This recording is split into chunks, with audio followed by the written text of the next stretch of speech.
Okay.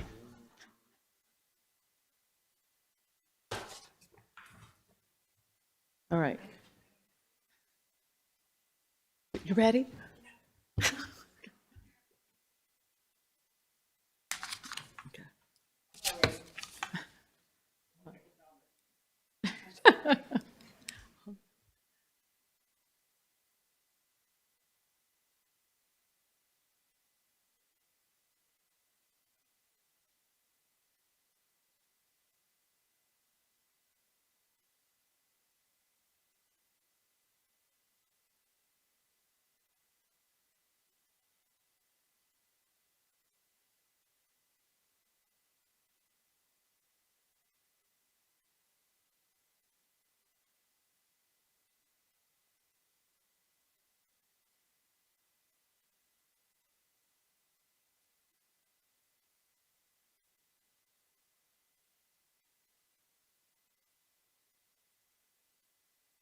Here we go.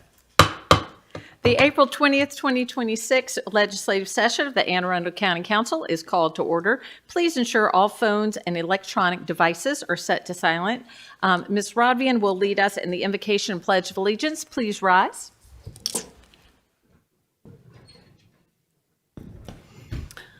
Good evening. Before I actually lead the invocation and the pledge, I'd like to just ask everyone present to take a moment to just focus our thoughts on our troops who are deployed overseas and keep them in our thoughts and elevate them and their families who are at home praying for their safety.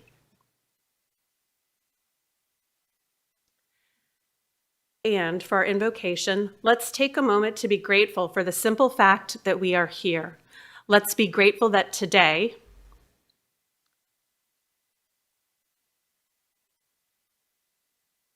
at least for a moment, we are safe, we are secure, we are surrounded by community, we are loved, and we live in a community that I pray welcomes us.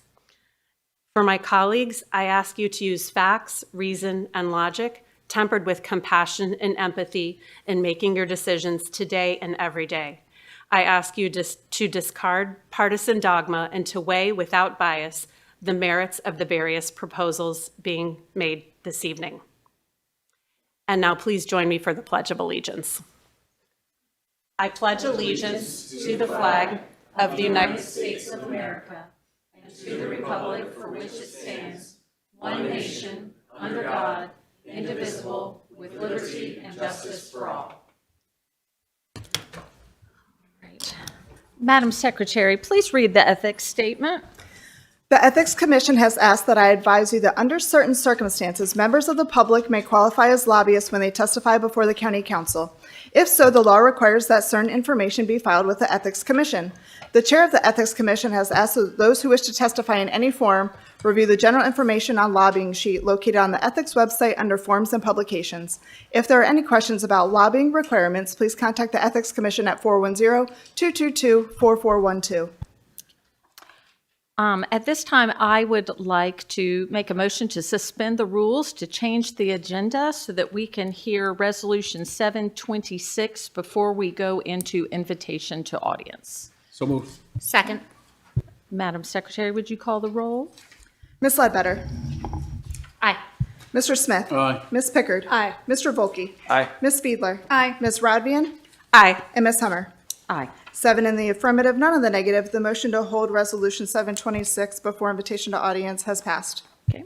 Madam Secretary, please read the title of Resolution 726. Resolution number 726, resolution designating April 30th, 2026 as National Therapy Animal Day and celebrating therapy animals and their handlers. Okay. The entire council is sponsoring this resolution, and I'm just going to read a bit of it, and then anyone that would like to speak will have a chance. Whereas scientific research shows that interacting with therapy animals can reduce stress, relieve depression, slow heart rate, lower blood pressure, and strengthen the immune system. And whereas therapy animal teams in Anne Arundel County play an essential role in improving human health and well-being through the human-animal bond, and whereas therapy animal teams interact with a variety of people in our community, including veterans, seniors, patients, students, and those approaching end of life. And whereas these exceptional therapy animals who partner with their human companions bring comfort and healing to those in need. Whereas we encourage more pet owners to consider becoming volunteers to help our community by creating greater access to meaningful therapy animal visits. Now, therefore, be it resolved by the County Council of Anne Arundel County, Maryland, that it proclaims April 30th, 2026 National Therapy Animal Day in Anne Arundel County and encourage our residents to celebrate our therapy animals and their human handlers. So, as I said, all of the council is sponsors, so anyone would like to speak, and we'd love for our handlers and their animals to come on up, please. Come on up to the front so we can see them. I know there's Murphy and Charlotte and one other. Who's the? Tucker. Murphy and Charlotte and Tucker are all here today. So, aren't they beautiful? They're like, what's going on? So. That's right. Just show everybody. Can we borrow them and keep them up here for the evening? So if we need therapy up here as we go through, to have. So would anyone like to say anything? Ms. Fiedler. I would just add that everything that my colleague said is true. You only had to watch the lobby for a few moments. People are gravitating towards your dogs, and they do bring so much calm and steadiness in some of the most trying situations for individuals and just in general. So thank you for bringing the stars of the show out. Thank you for everything that you do with them. Well, thank you so much to be here and to share our love for our dogs and to offer comfort. They go to all of our groups. They go to courthouse. We use them at the courthouse for children 17 and under, hospitals. We were just at a symposium for public health officials last week. There was the victims Sunday that they went to. We've been to disability camp. It's a Johns Hopkins Children's Oncology Program, and the children love these dogs, and when we go to the hospital, we hit the pediatrics first. Yeah, Yes, sir. of course. We went to the Key Bridge. The question, do you guys offer training? We have a great Pyrenees that is a sweet soul, Uh-huh. but not Yes. sure how. I'm sorry, I don't mean No. So we are affiliated with a national organization called Pet Partners. And various animals can participate, miniature horses, cats, I think. Alpacas. Alpacas. And it is a very rigorous program of online training for us, but also we do in-person training here with an organization called Pause and Possibilities. And they're right here in Anne Arundel County.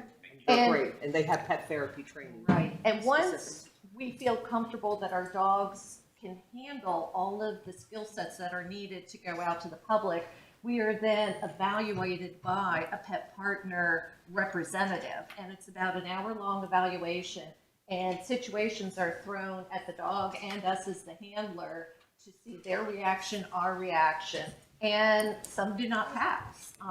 And Some people don't pass. and some, it's true, the dog may pass. The dog may pass, and Right. the human dog might not pass. And that once we're certified, we have liability insurance.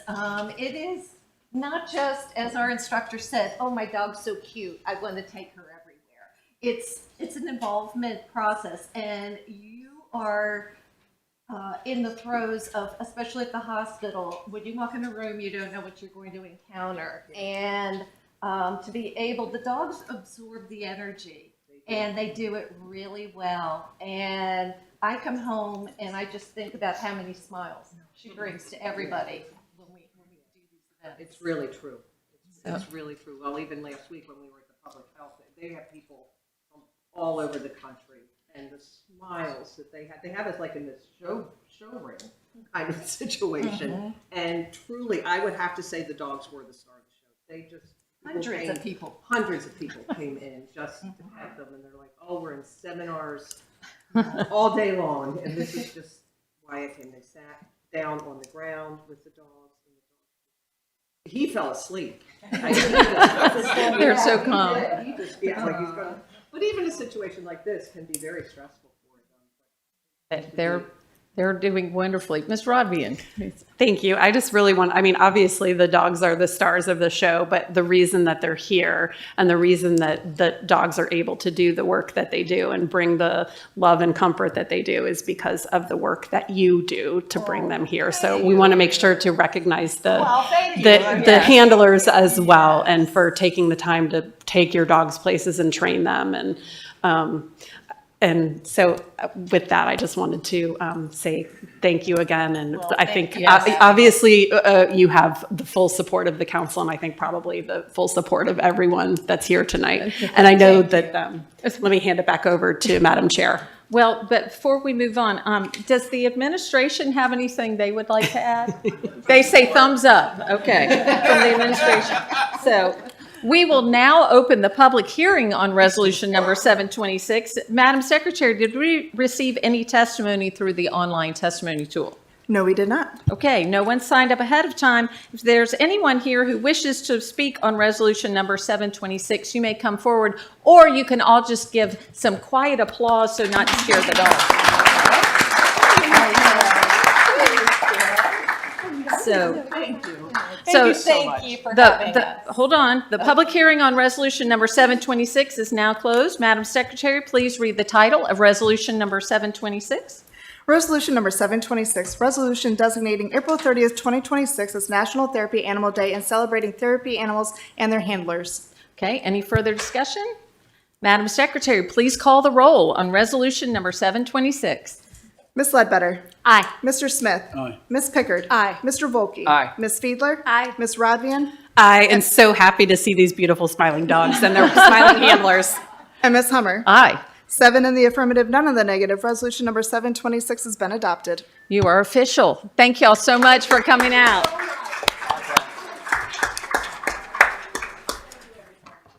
All right. I'm afraid that the rest of the meeting is probably going to be downhill from there but we started off with a wonderful thing. So there we go. Before we open our discussions and public hearings, I would like to remind everyone in attendance, whether testifying or as a member of the audience, that we must maintain decorum at all times within these chambers. Please understand that individual conversation in the audience are very disruptive to the proceedings, and I would kindly ask you to step out of the chambers if a side discussion is necessary. We will now open our invitation to the audience. This is an opportunity to speak briefly on any subject not included in the public agenda, printed agenda. Madam Secretary, did we receive any testimony through the online testimony tool? No, Madam Chair, we did not. Okay, we will now call on individuals who signed up ahead of the meeting. When I call your name, please come at the table and have a seat. When it is your turn, state your name and address for the record. Remarks will be limited to 2 minutes. Please listen for the buzzer and respect the 2-minute time limit as others are signed up to speak. If you have more than 2 minutes to share, I'm going to ask you to submit your additional thoughts using our online testimony tool. The first 6, Marcia Altoff, Greg Altoff, Pastor Jackie Bell, Debbie Spears, Kevin Kess, and Marcia Henderson. Are any of them here? Okay, if you're here, come on up. Also, Irene Giles, Dayon Johnson, Belinda Thomas, Yvette Kane, and Kyle Nimhart. So if any of those folks are here, you may come on up.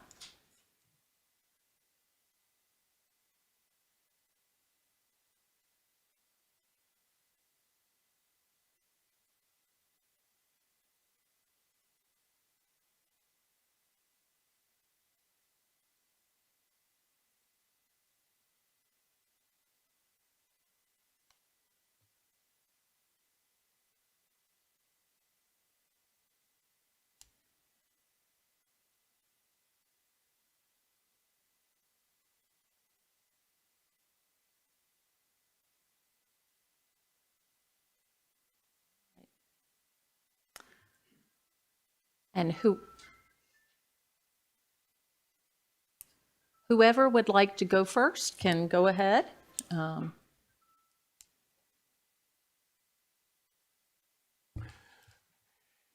In 1845, about 200 years ago, Maryland was still a slave owner state. But at that time, that's when our story begins. James Spencer, a free black man, purchased land that helped establish Freetown, one of the oldest black communities in Anne Arundel County.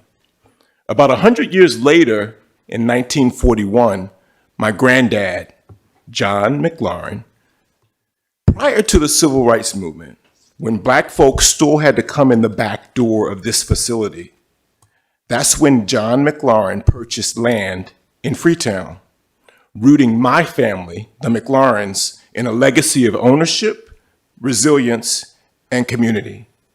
Good evening, council members. My name is Dayon McLaurin Johnson, and I come with one simple refrain and one that I hope that you'll remember. Freetown is not just land, it's legacy. Freetown was built by African Americans who, in the face of exclusion in this county, created their own ecosystem, y'all. Homes, businesses, churches, and institutions that sustained generations. Once again, Freetown is not just land, Freetown is legacy. That is why Plan 2040 designated my community of Freetown, the community that I grew up in, as a neighborhood preservation area to protect its character, its history, and its people. That designation recognizes that communities like Freetown, they're not replaceable. Once they're disrupted, they're gone. And a 170-unit housing complex of that size and that density in our community does not preserve it, but it overwhelms it. Freetown is not just about land. Freetown is legacy. This is not about anti-development. It's about alignment. It's about ensuring that growth Thank does you, not Mr. come at the cost of erasing our Thank you, legacy. Mr. Johnson. Thank you. Yes, ma'am. Hi, my name is Deborah Spears, and I also live in the community of Freetown. And my concern is the overbuilding that's being built. We're dismissing all the current rules and regulations and zoning requirements that we have in process now that prevent some of the overbuilding that they're doing in these various communities. And Glen Burnie happens to be one of the most affordable communities in the area, in the county.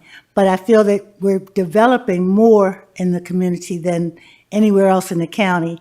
We're dismissing all the things like infrastructure, schools, and all that to accommodate the builders, which was never the intended, I think, idea for why we have all these rules in place in the first place. So building 177 homes just to garner 30-something, I think is giving builders permission to do whatever they'd like to do in the county, they can disregard all the rules just to go with what everyone is calling affordable housing. We're not dismissing affordable housing. We love affordable housing, but 30 out of 177 is too many other homes just to accommodate 30-something affordable homes. Build the 30-something affordable homes and leave out the other 150 homes. We're great. We have no problems with that. But 177 homes, in order to give a builder all the permission to do whatever they want in a community is just unpermissible, I think. You know, it gives them too many ways out of rules and regulations. Thank you, Ms. Spears. Yes, ma'am. Good evening. A major concern that we have in the Freetown area is by allowing 171 homes to be built, it will cause a major traffic issue for the community. As you are aware, the land that was selected is wetlands. There are no current plans to build additional roads, no lights. Currently, if you look at that area where the elementary school is built, there is a traffic tie-up every morning when parents and buses drop kids off to school from both ends of the community. We are now inundated with a traveling area for Amazon trucks. People who live on Addison often cannot get out of their roads during the times that schools open in the morning and schools close in the evening. The concern is, how can you build 171 homes with a minimum of 2 cars per home? The blueprint did not show additional roads, and it will create a problem for emergency vehicles if they have to get through, because it causes a big problem in the morning for people who live there. Another major concern is the schools in the area cannot accommodate the amount of kids who will possibly come into the community. If you're looking at approximately 171 homes, a minimum of 2 kids per household, right now, the elementary school or middle school cannot accommodate those students. What will happen is mobile structures would have to be built. So right now, we understand ma'am. it was approved, but logically, it was not the best decision. Thank you, ma'am. Could you give your name and address for the record, please? Sure. Beverly Giles, Giles, 387 Broadleaf Court, Millersville, Maryland. Thank you. Yes, ma'am. Good evening.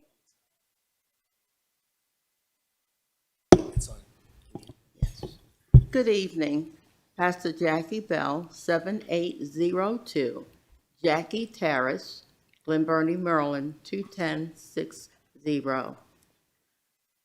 My concern in 171 houses being bought in this area will overwhelm our school system, our roads, and also probably our peace of mind. 50 years ago, when I bought in Arundel County, I had to have at least 2 acres. And therefore, there's breathing room, there's places for me to accommodate friends and family, and also congregations to come and worship. But now when I think of 171 houses, I can't even imagine how one can accommodate friends and family in the way that we did back in the 60s. I know times have changed, but when I think of 171 houses, when you think of parking and road conditions and schools, if you have 2 children per household, as my colleague had just said, where are they going to school? Are they going to be bused somewhere else in the county? I oppose any busing. I would like for the community to remain as nice as it is with affordable housing, looking at 30 affordable housing, and maybe 100, but not 171. Thank you. Thank you, Pastor Bell. Mr. Nemhart. Good evening, Madam Chair. Colin Nemhart, Glen, Burnie, Maryland. Thank you, Madam Chair, members of the County Council. African-American poet Gwendolyn Brooks writes, "We are each other's harvest. We are each other's business. We are each other's magnitude and bond." I open with this quote because this is not just a neighborhood issue, but a matter of preserving the county's diverse cultural fabric. I don't need to reiterate the history and significance of Freetown. Dayon did an excellent job at the opening of the statements. Freetown has a history of striking a balance through its acceptance of newer developments within the community in past years, Cedar Point being the most recent example. Unfortunately, steps have been taken to upset the balance. I've repeatedly heard references to the amount of legislation that's been passed in the county, but I've seldom heard any discussion about the quality of legislation. Plan 2040 identifies the area encompassing Freetown as a neighborhood preservation area, and that it retains its R5 zoning. The council's response was dismissive, as it included a tenuous justification for disregarding the Office of Planning and Zoning's recommendation. Development must be responsible and respect the existing community's scale and history. This is accomplished through community collaboration and consensus building. In the case of Freetown, I believe you will find a community willing to collaborate.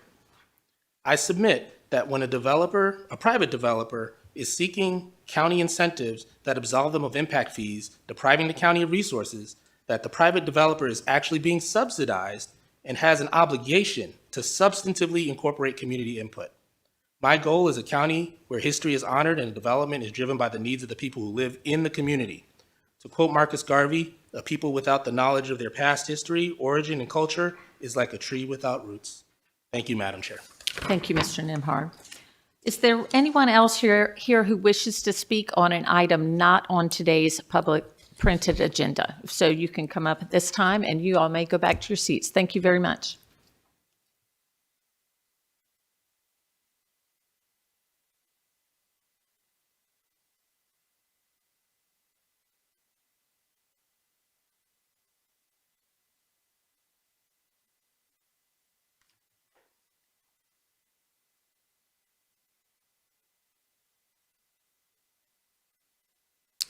Mr. Svensson.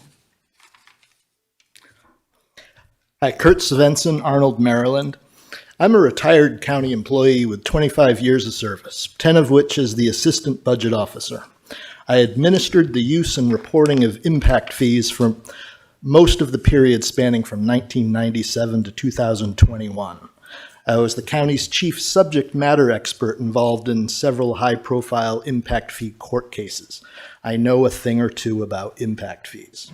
In separate testimonies over the past 3 months, I've provided briefings from a presentation I gave to the Growth Action Network in June of 2025 in preparation for what was expected to be the imminent introduction of impact fee legislation. We're still waiting. Tonight, I'm presenting the final part, a wrap-up. First, I provided a link to an International City Managers Association article highlighting the wide continuum of legally defensible methodologies used in impact fee cost studies. In other words, you can get a study to give you a low number, you can get a study to give you a high number, and still pass court muster.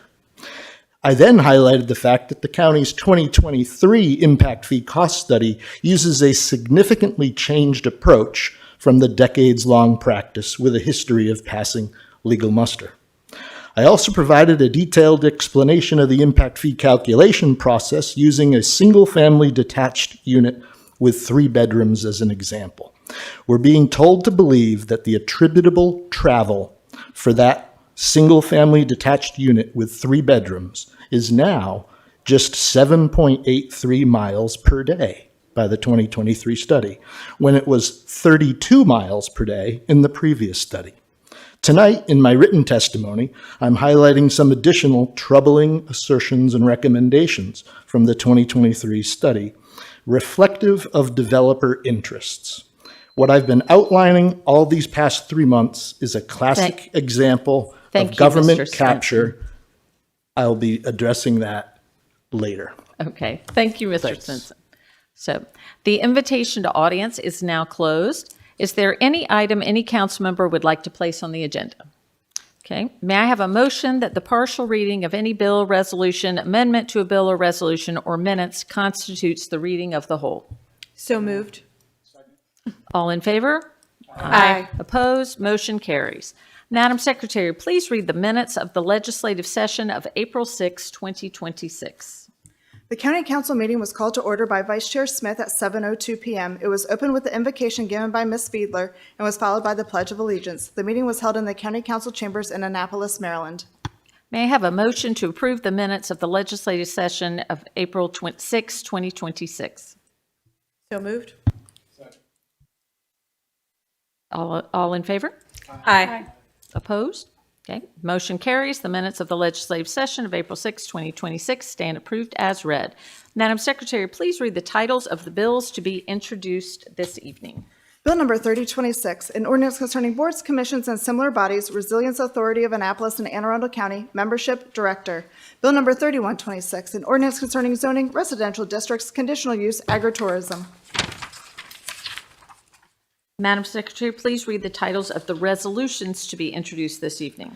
Resolution number 926, resolution selecting SC&H Group, an independent firm of certified public accountants to perform the financial audit for fiscal year 2026. Okay.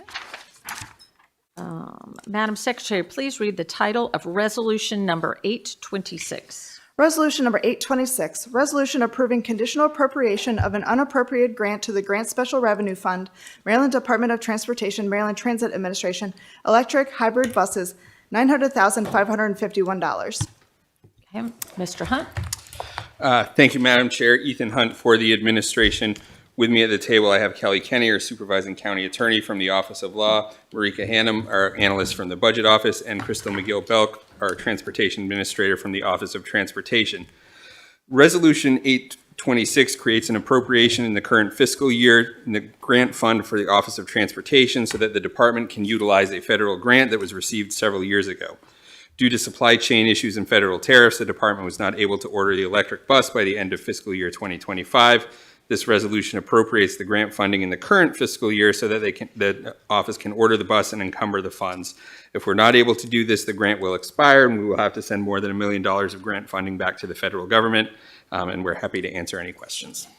Okay. Is there any discussion? Mr. Volke? Thank you, Madam Chair. So, just getting that situated, sorry.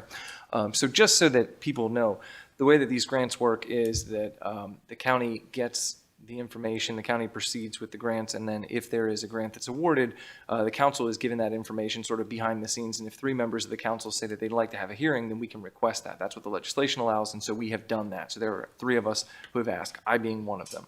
So what I would appreciate is some information from the Department of Transportation on the cost of one of these 26 passenger buses, because from what I can see, that seems, at least compared to a gas bus, to be significantly more expensive. We're going to spend $180,000 of taxpayer dollars from the county, but then there's also the additional money from the federal government. So all in, it's over $1 million for one bus, is my understanding. When the original grant request was for 4 buses, and I think the numbers may have been a little bit different. You all can tell me exactly what that was. So I'm just looking for some clarification on why it's so expensive, and then why we think that makes sense for the county as opposed to proceeding with something that probably would be a good deal less expensive. And I guess even with the little bit of research that I've done, it seems on the high end even for an electric bus. So that was part of why I asked for the hearing and why I thought it was important to get the information. Thank you. Hi. I'm Crystal McGill-Belk from Office of Transportation. Yep. Yes, this was a competitive grant that the Office of Transportation was awarded. It was a low-no emission grant, and we received it in 2023. And what the intent was to purchase possibly 4. That's what the award was for. But at that time, we weren't able to procure. We couldn't find a manufacturer or vendor to basically provide any vehicles. So fast forward in 2024, we, in working with MTA, they felt that they could get a state grant, a state award, where we can work with a manufacturer and be able to procure the vehicles. Okay, so that took a little bit of time. So then in 2025, we were able to procure a vendor who was going to allow us to get a hybrid vehicle. And then with the tariffs and everything, with the international trade, they decided after 18 months that, okay, they no longer could provide us with that, vehicle. So henceforth, we were, the goal was to spend the grant dollars. So in July of 2025, we were able to meet with a vendor, and they stated that we could get a hybrid diesel vehicle, and and you're correct, it was going to be $1 million. And with the grant and the portion from the county with the local, we felt that, okay, we can go ahead and procure this vehicle at this time. So the appropriation was in 2024, and we just needed to be moved to 2026 so we can go ahead and procure the vehicle and then be able to basically utilize the funding of the grant and not have any funding returned. So that's where we are today. Okay. Mr. Volke? Thank you, Madam Chair. And I understand the department's position on not letting the grant funding from the federal government lapse. I guess where I'm looking at it is, to the extent that the original intent was to get 4 vehicles, and to the extent that that was what we were initially pursuing. Yeah. Obviously, some difficulties, and you've detailed the challenges, but we're still coming out of pocket $180,000 of county money that we have to use as part of the grant to be able to get this Yes. $1 million bus. Could we get a non-electric, non-hybrid bus for $180,000 or less? And does it make sense for us to pursue this to get the federal money when we might be able to do the same service, but for less money, even on the county side, regardless of the federal grant money? That's what I'm trying to understand. Well, based on the grant, we couldn't do that because based on the grant, it requires to. I get that. Yeah. I'm sort of yeah. assuming a scenario where we say, Forget- forget the $900,000. Let's just look at the 180 that we're spending as county tax money. Can we get a bus that's a 26-passenger bus for less than $180,000 that's not hybrid, not electric? The last time I looked, and we looking to procure on the MTA side some vehicles, and they are running above the 180. Okay. Yes. Do you know how much above? Are you They familiar? they're running close to like about 353,000 for. Okay. Yes. Okay. Yeah, when we're talking about a 12x2 vehicle or 26 passenger. I got you. Yep. Yep. Okay. That's weird. So the idea is it's going to be twice as much, at least in county dollars, as compared to the electric vehicle, which we're getting. But the electric vehicle is going to be $1 million versus a $300,000 and some $1,000, 360, whatever it may be. Yeah. What's the operating cost? What's the lifespan of these buses? What's that going to look like looking at the non-electric hybrid version versus the electric hybrid version? Well, I think, but I think the Anybody can jump in. Please feel free. Yeah. from like just from some background information. Yeah. The hybrid vehicles, they probably the lifespan. Probably you're looking at maybe 6 to 10 to 10 years, and with our currently gas and diesel vehicles, the useful life right now is running us about 9 years. Okay. Yeah. Well, I mean, 6 to 10 is 8. Yeah. If they're running 9, it's a little bit more on those.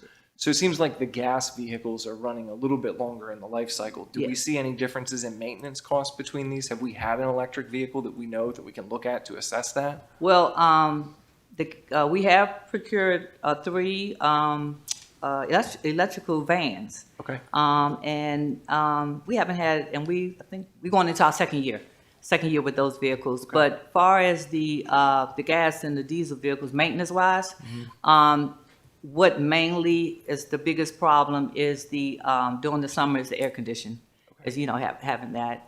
And those vehicles that we receive, some of them are doing basically multiple modes of our service, meaning the fixed route and our paratransit services. So you're utilizing those more, and basically the maintenance could be more on those. We're using the gas ones more, is what Yes, you're saying? Okay, yes, got you. yes. They're probably, I'm assuming, a little more versatile than the electric, which Yes, you 'cause- have to go certain routes based on where chargers are and things like Yeah, that. exactly, Okay, gotcha. yes. Okay, I guess where I'm just trying to get with this is I'm trying to understand the whole picture of not just we want the $900,000 in federal government money, so we're going to spend 180 to get one bus when we originally wanted 4, but also what's kind of the long run number on this. And so, okay, those are my questions at the moment. I'll let anybody else go that has a question. Ms. Fiedler. Thank you, Madam Chair. Is this a replacement bus or is this intended to add to the fleet? This will be a replacement bus. Okay, so Yes. absent this federal grant opportunity, we will be replacing It will, a bus? Yes, we will be Okay. replacing a bus. And at the initial thought was that we was going to be able to replace 4 if we were able to purchase the 4. But yes, so this one vehicle will be replacing a vehicle. So 3 will remain because we couldn't get the 4? Exactly. Okay. Exactly. Thank you. Ms. Ledbetter. Thank you, Madam Chair. Are there any concerns about reliability? I recall, I'm trying to pull it up and the website's kind of glitching a little bit, but it was a news article in the Washington Post about Montgomery County had trouble with some of their getting the batteries chargers in some of their electric buses in the extreme cold this past year. Do we have any concerns in Anne Arundel County about the reliability of those I mean, I can't say the technology is exactly the same. I don't have that level of detail, but it's still, the electric buses are. Yeah, for the hybrid, it's different from fully electric. Okay. So the hybrids, from what our background and from what we basically got information on, that they are more reliable, really, than the full electric vehicles. And as I stated, we have received 3 electrical vans, and we haven't had any issues with those since we've had them in operation. Are there any extreme, I'm sorry, Madam Chair, may I continue?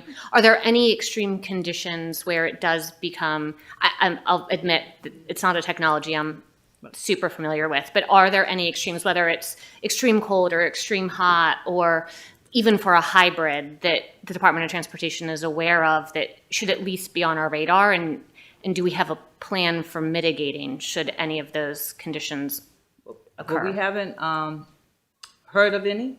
And if so, then these vehicles are under warranty. So they will be, if that does come into play.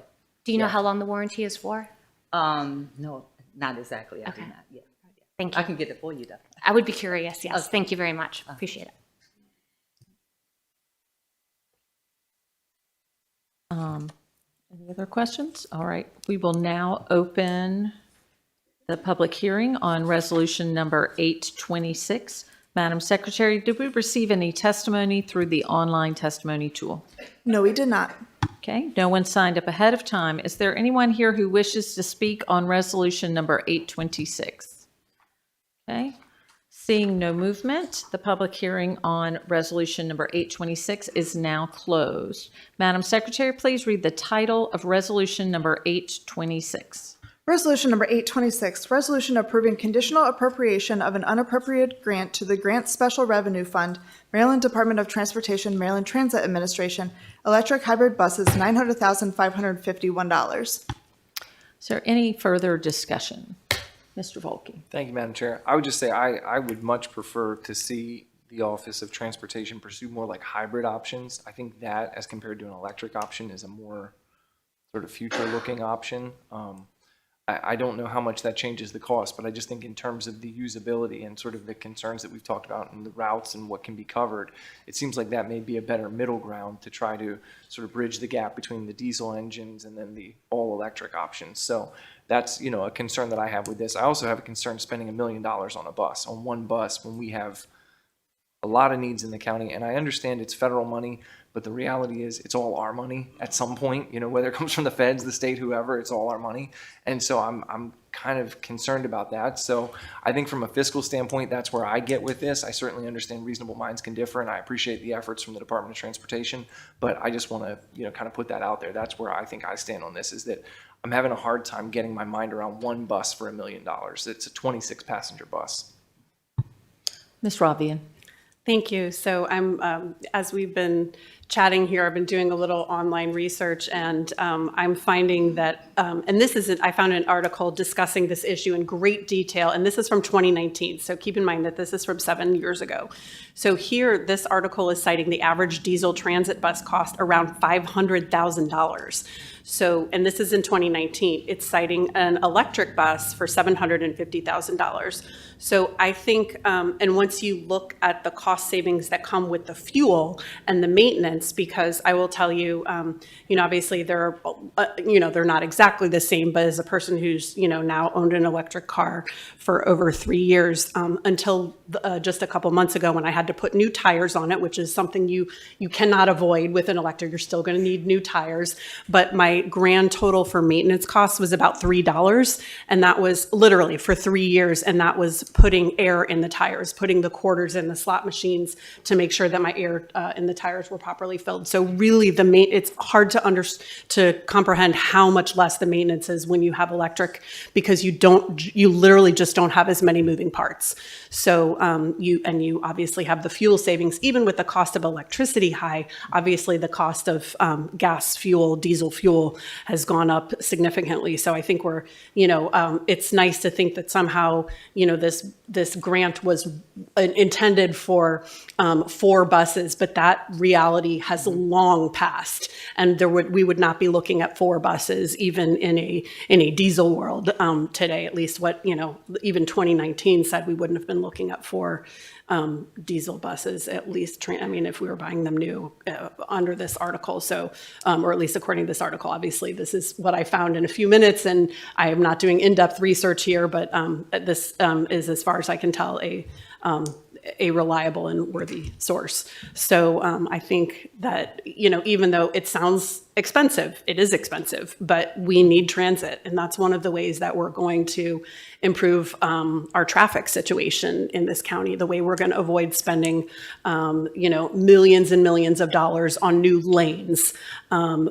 It's much cheaper. We're spending, I'm still hoping that this is a way there will be a path around adding a 3rd lane for just a few miles on I-97 that will cost the state $110 million, which would buy us, I think by this math, 100 electric buses, which would do significant improvement to our traffic if we had real transit connectivity in our county. And younger generations of people are looking for this and hoping, they're very serious about climate change in a way that I think a lot of older folks are not taking as seriously. And I think we need to speak up for them and move towards that as much as possible. And so I will be supporting this, even though it does sound like a lot of money, but I don't think any vehicle that we can get right now is going to, it is what it is. How at the time of the grant, anyone thought this was going to buy 4 buses was incredibly optimistic, and it's obviously that boat has long sailed. Mr. Volke. So I've been doing some Googling too. I found a new 2026 ECD KSIR M2 Freightliner Executive Shuttle 43 passenger out in Las Vegas for $249,995. I hear you, but I'm just telling you. 24 though. Okay, no, I'm just gonna. That's the picture of it. It looks like the buses that they run around in that are green. So I've seen these all over the county. So anyway, I think, look, none of us are experts in what this procurement looks like and what the specs are that are required. So I acknowledge that, but I'm also going to say I don't think that the delta is $500,000, $750,000, $1 million. I think there's room in there. So I've said what I'm going to say about it. I understand reasonable minds can differ. Mr. Hunt, what does the administration think about this escalated cost from the original grant for 4 that now we're thinking we can get 1? Well, I think there have been lots of factors that have caused the cost to escalate, and primarily the tariffs and supply chain disruptions that we've experienced over the last couple of years have caused the cost to go up. I know fuel was a point of discussion earlier. I don't know what the fuel cost is going to be by the time we get this bus, but I suspect it's not going to be lower. What is the timeline to actually receive this bus? We've been trying to get a bus for several years now, and it keeps changing. When do we realistically think such a bus could arrive? Realistically, they telling us that we can get it from the time that we procure it. It's going to take at least 12 to 13 months. That's what they're telling us for delivery. That's still a long time off. Yes, all right. Mr. Smith. I'll try to be brief. Look, I'm going to support because for the sake of trying to ensure we have a capable government that can function properly and have adequate bus service, it's important that we don't delay any of those. But I think, obviously, Mr. Volke does have some merit. I work on Fort Meade, and they have buses that they shuttle people around from different buildings to buildings. And some of those contracts they lease, and it allows some affordability. Sometimes they actually get rid of those buses, and then maybe we should look at procuring some of those buses on Fort Meade at the agency, because they certainly have ample that they were trying to get rid of here in the last few years when they were buying new buses. And so I don't mind having a used federal government bus provide our services as long as the engine is working and is providing services, and we could probably get it for half the price. But it does require us to do our due diligence and to find these deals. But for the sake of just making sure we don't disrupt the services for the folks that do need them, I'm certainly going to support it. Thank you. Excuse me, Ms. Fiedler, I asked a question. How long does it take if we were to order a diesel bus today? What would be the expected delivery time for it, just a standard diesel bus? I'm saying. About the same, about 12 to 13 months? Yes. Okay. Ms. Fiedler? Thank you, Madam Chair.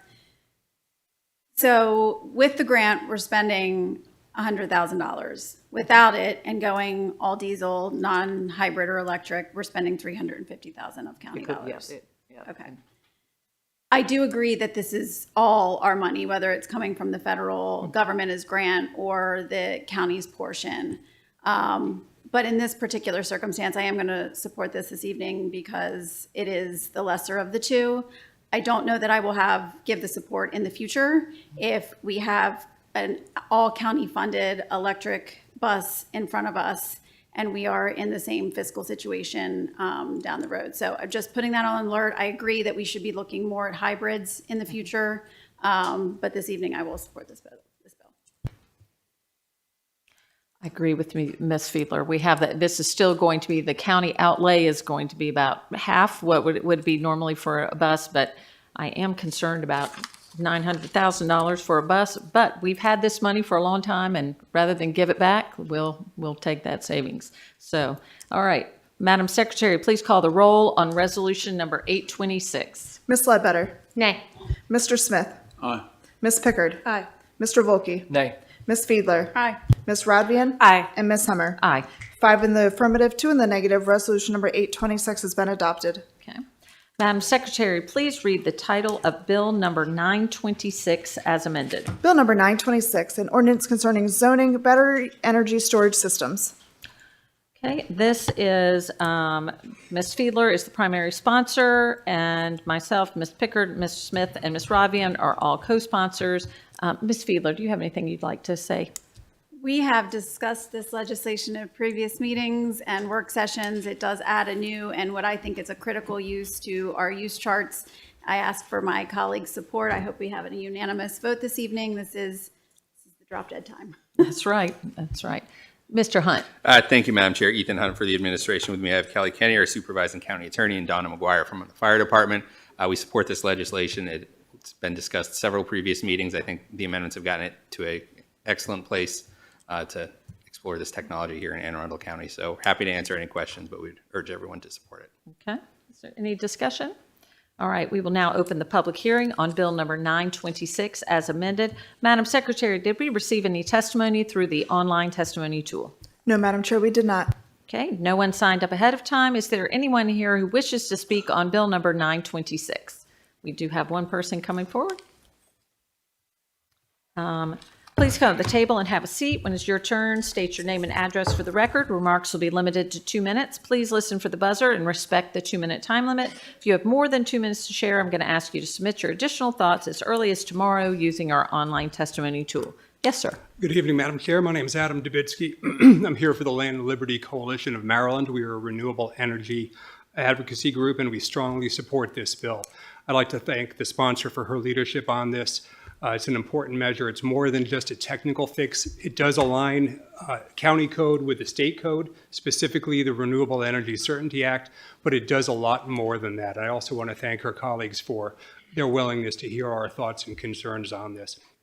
BESS systems, battery energy storage systems, quite simply, are large batteries, similar if you have one in your house. This connects the distribution grid. They store energy when it's in low demand, when it's at low cost. They release it back into the local grid when it's in high demand or higher cost. In doing so, it safeguards our grid.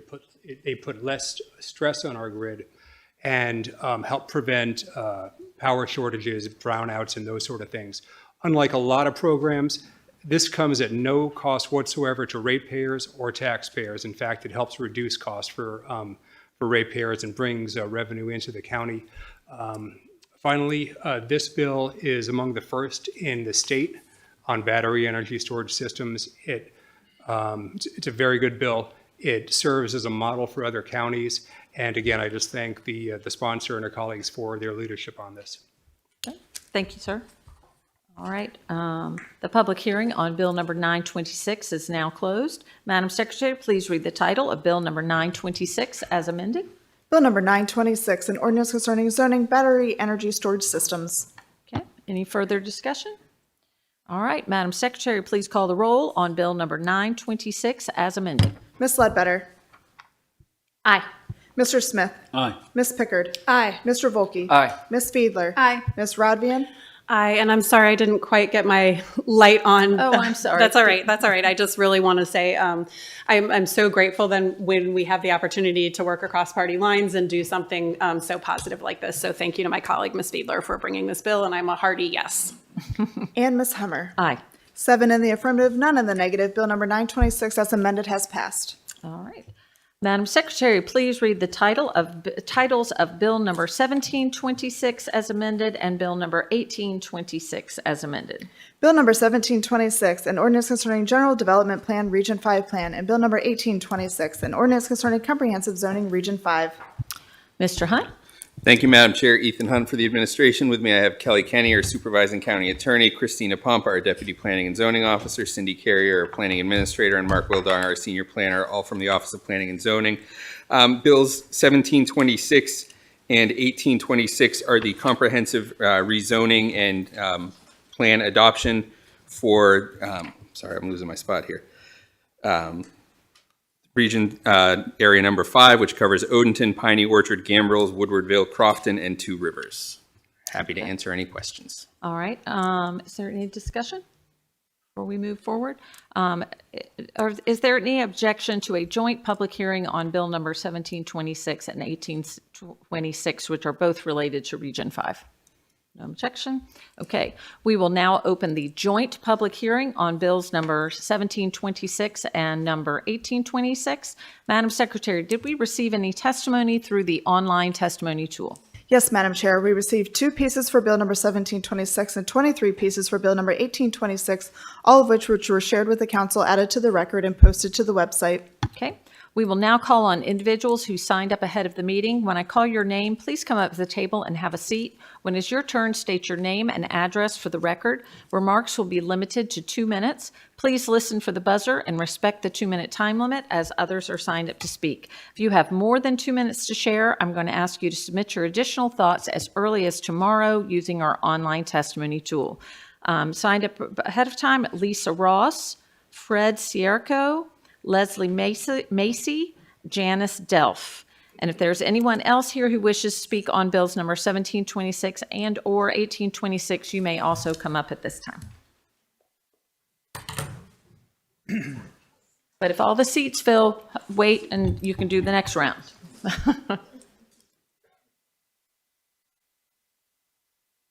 But come fill the seats while we have. So. Absolutely.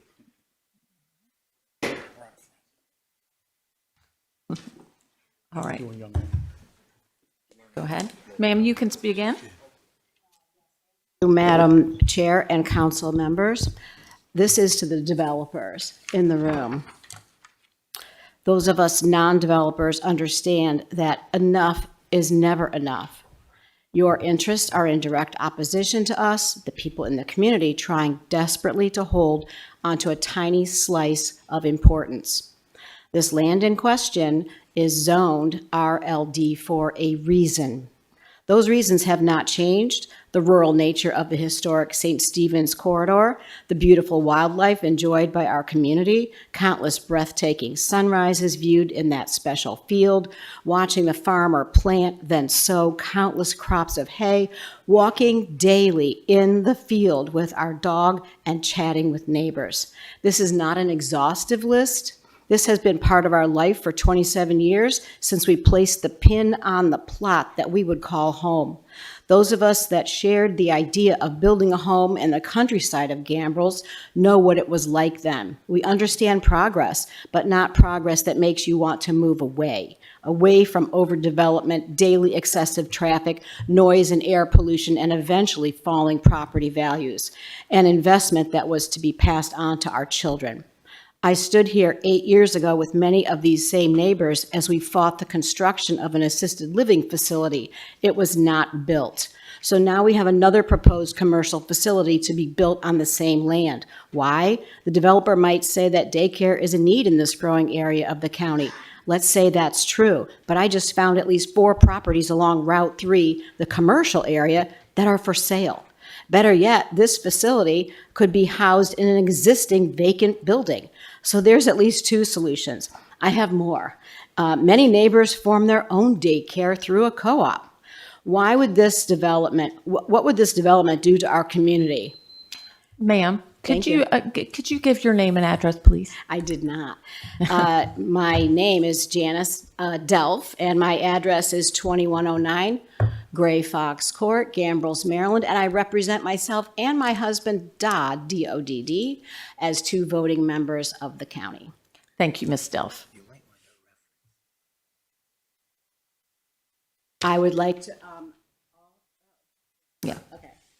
Yes, sir. Go ahead. My name is James Larock, and Madam Chairman, members of the council, thank you for the opportunity to speak.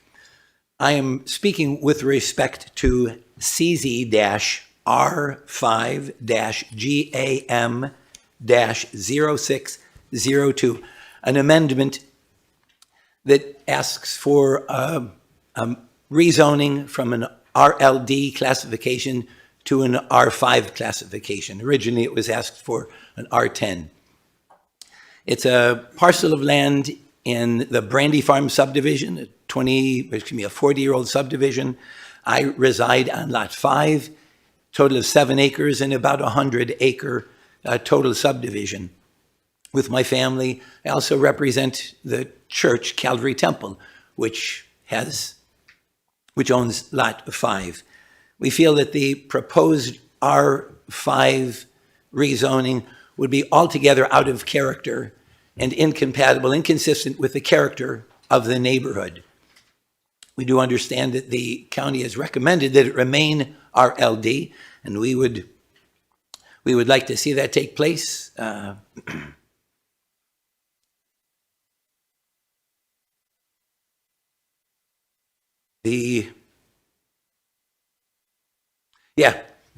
Like Ms. Delph, our neighbor, said, it's just a nice rural subdivision, and feel that it should remain much more in keeping with that, not a much higher density development, which would be allowed under an R5 zoning. So thanks very much. Thank you, sir. Yes, ma'am. Hello, my name is Andrea Louth, and I am here representing 3 properties, 959, 965, and 957 St. Stephen's Church Road. We have a family property at those 3 home locations.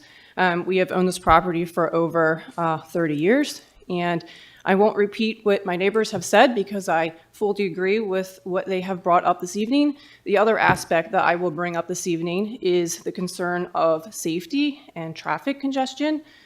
If you are familiar with our area, this road butts right up to St. Stephen's Church Road meets Route 3 North. If you're familiar with that traffic intersection, there are constant repeated traffic accidents in that location. Because St. Stephen's Church Road is a scenic road and to my knowledge is not to be changed, I'm not really sure how we would handle additional traffic flow. There is a short median strip between Route 3 North and Route 3 South. If you're going straight across at that intersection, it already cannot handle the amount of traffic that is trying to go across, therefore impeding the traffic that is also trying to turn left there on northbound Route 3. I would ask that you do not allow the rezoning request. Thank you. Thank you, ma'am. Yes, sir. My name is Jim LaRock Jr. I live at 1728 Baldwin Drive in Millersville, Maryland, 21108. Right down the road from the property that we're discussing here with my dad and a couple neighbors. The application number that he read is the same one that I'm talking about, CZR5GAM0602. I ask that the application for rezoning this parcel to R5 would be denied because such rezoning would allow for high-density development that's inconsistent with the character of our neighborhood. I ask you to consider the following couple points.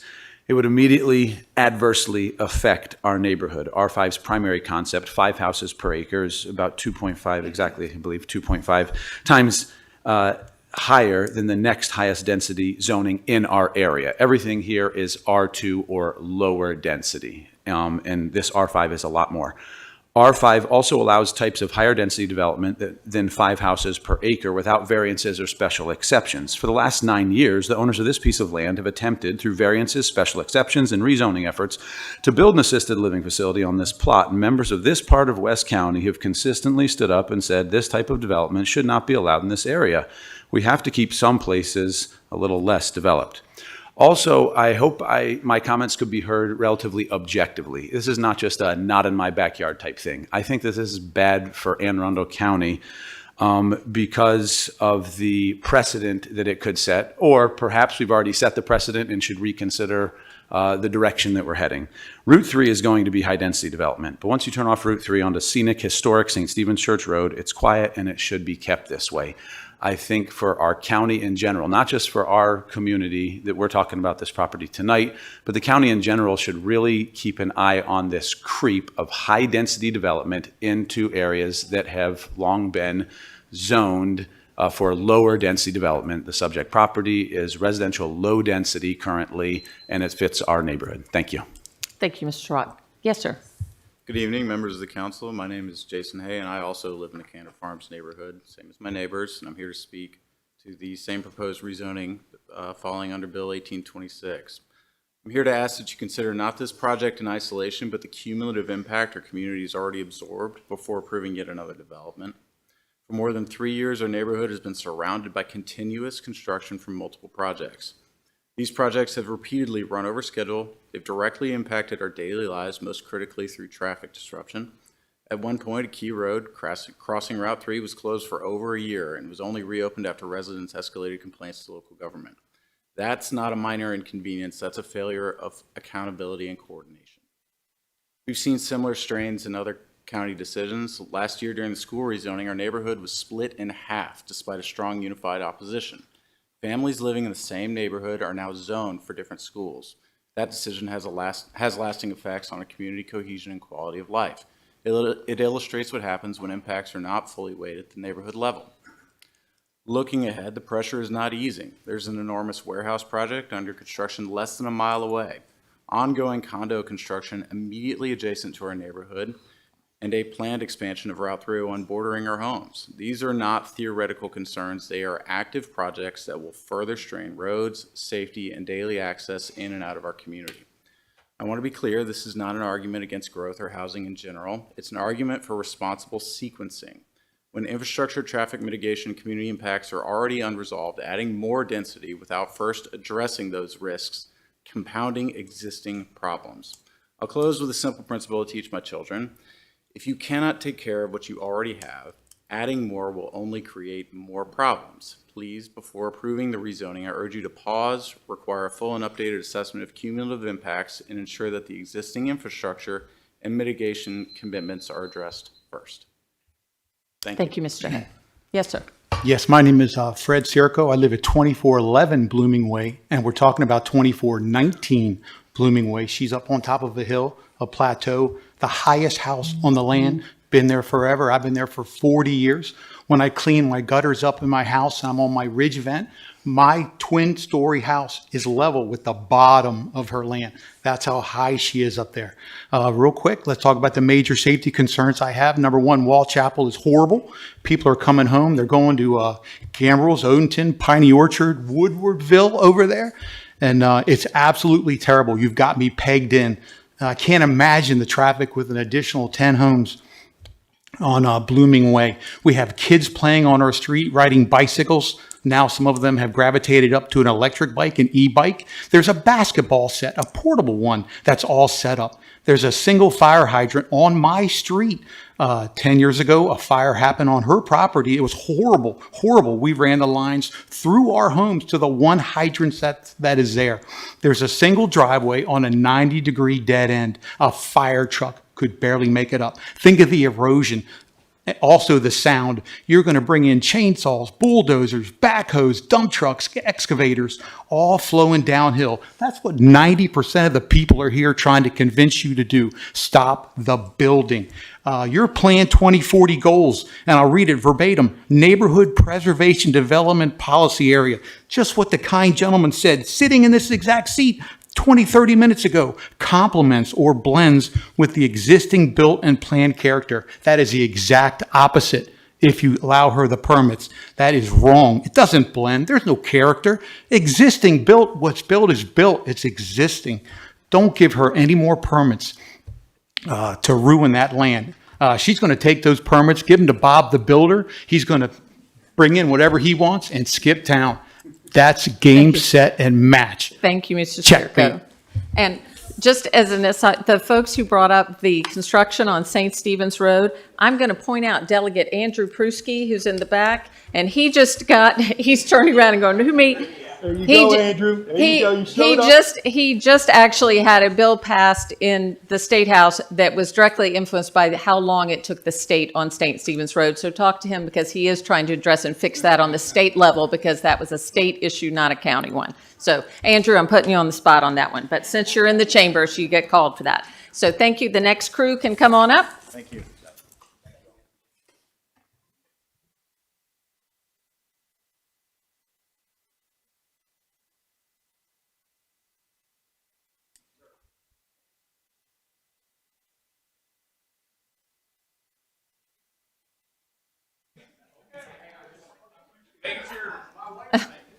All right.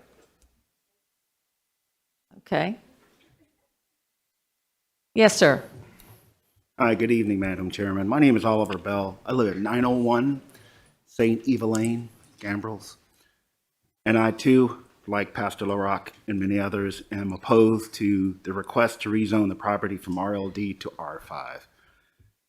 As a former urban planner for more than 40 years, the basic notion for rezoning an area is, for the most part, that it's not economically feasible for you to develop the land in its current state. This developer cannot make that case. It's more than sufficient land to develop the property as either an R2 or an R1.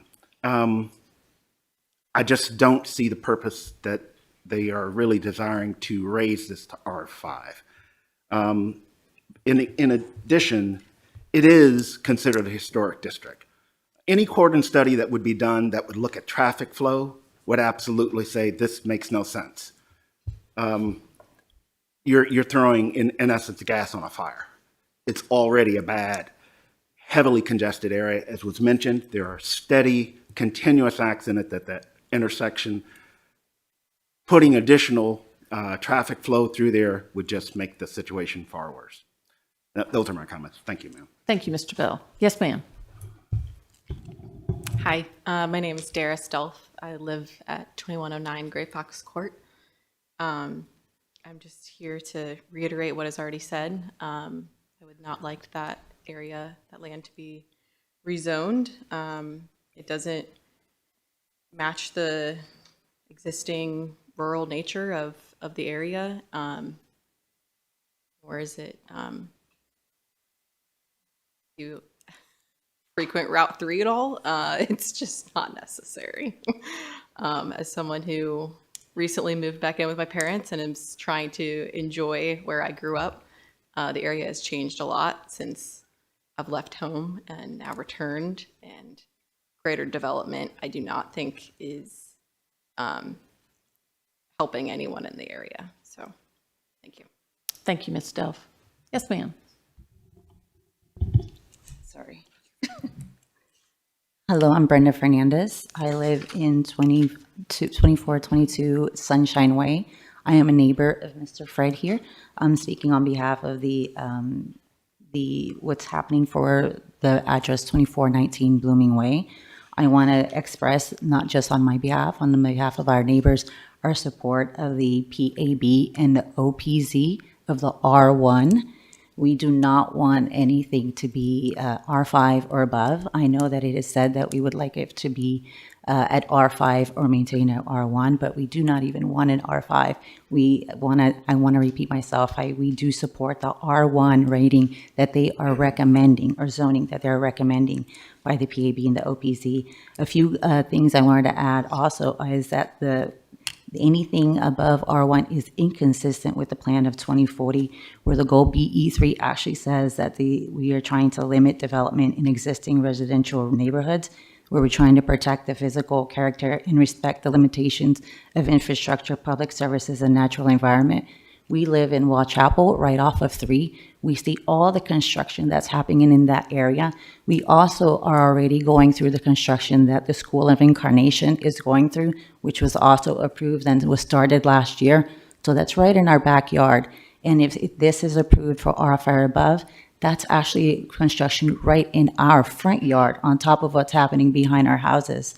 So that also is inconsistent with the Plan 2040 because it says we strive to balance the rights of private landowners and the health and welfare of the public and the quality of natural environment. So rating it anything above R1 would be very much inconsistent with that 2040 plan for the goal BE3, and also to promote the context-sensitive development that recognizes the unique character and natural assets of our communities to make sustainable great places that would not be attainable if this was an R5 or above. Thank you, ma'am. Thank you. Yes, sir. Good evening. I'm Paul Gavin. I'm here on behalf of my wife and myself. We live at 2129 Red Leaf Court in Cantor Farms, which is directly across the street from the parcel in question. And I'm simply here to say on the record that I do not support the proposed amendment. Thank you. Thank you, sir. Yes, ma'am. Hi, my name is Nika Kelly. I'm here to represent my dad, Raymond Manuel, my brother and 2 sisters. We have been trying to subdivide our property at 2664 Evergreen Road for several years now. And I guess I have questions. When will we find out if we're able to subdivide? We want to be able to build family homes on the property, and it's been many years. We've been there for about 30, 35 years, and we haven't received any answer as to whether or not we will be able to subdivide to build on our current property. And I agree with everybody that said there's a lot of building going on in the Gambrels, Odenton area. I left for several years to go to school and to move to Atlanta, Georgia. And when I got back, I couldn't even find Evergreen Road because of Wall Chapel Center. So I had to call my parents and ask, how do I get there? So, you know, it's a lot of building, it's a lot of traffic on 301, and it's very congested. But my main concern is being able to subdivide our property to be able to build 2 other homes on the property. Thank you, ma'am. Yes, sir. To our astute timekeeper, I would request 10 seconds of latitude to thank Representative Rodvian, especially for your opening for our folks that are deployed currently. I'm a 30-year submariner, retired Navy, and thank you so much for giving credit. With that, my name is Warren Bowman, resident at 912 St. Eva Lane in Gambrels. I apologize that I don't have prepared remarks. This is very extemporaneous because, well, quite frankly, I found out about this later than I should have, and that's my own fault. But I'm curious, and I want to pose, as the discussions come up, a number of rhetorical questions for the board here. I'm curious how much time the members actually spend on the Route 3 corridor, especially Route 3 heading toward 97. And that ties in with the Plan 2040 strategic vision, because what we are proposing here is incongruent with what was published, as mentioned before, with the, quote, Plan 2040. I mean, right now, if you do a quick search to the first group that came up and spoke about the potential for overbuilding in another area, which this is directly tied to, there are over 2,300 homes for sale right now in Anne Arundel County. So my question is, how do we attract buyers to the county to take advantage of what is already here instead of overbuilding in a community that cherishes what is already here? I retired from the Navy after 30 plus years of naval service, and contrary to my family's, they're like, what are you thinking? You're going to retire in Maryland? And I say that in jest, but compared to some other areas. And it's because of the area, for the mid-Atlantic, for the beautiful property, for the area and communities off of St. Stephen's Church Road. So I humbly ask that this be denied. Thank you, sir. So is there anyone else here who wishes to speak on bills number 1726 and/or 1826? Please come on up.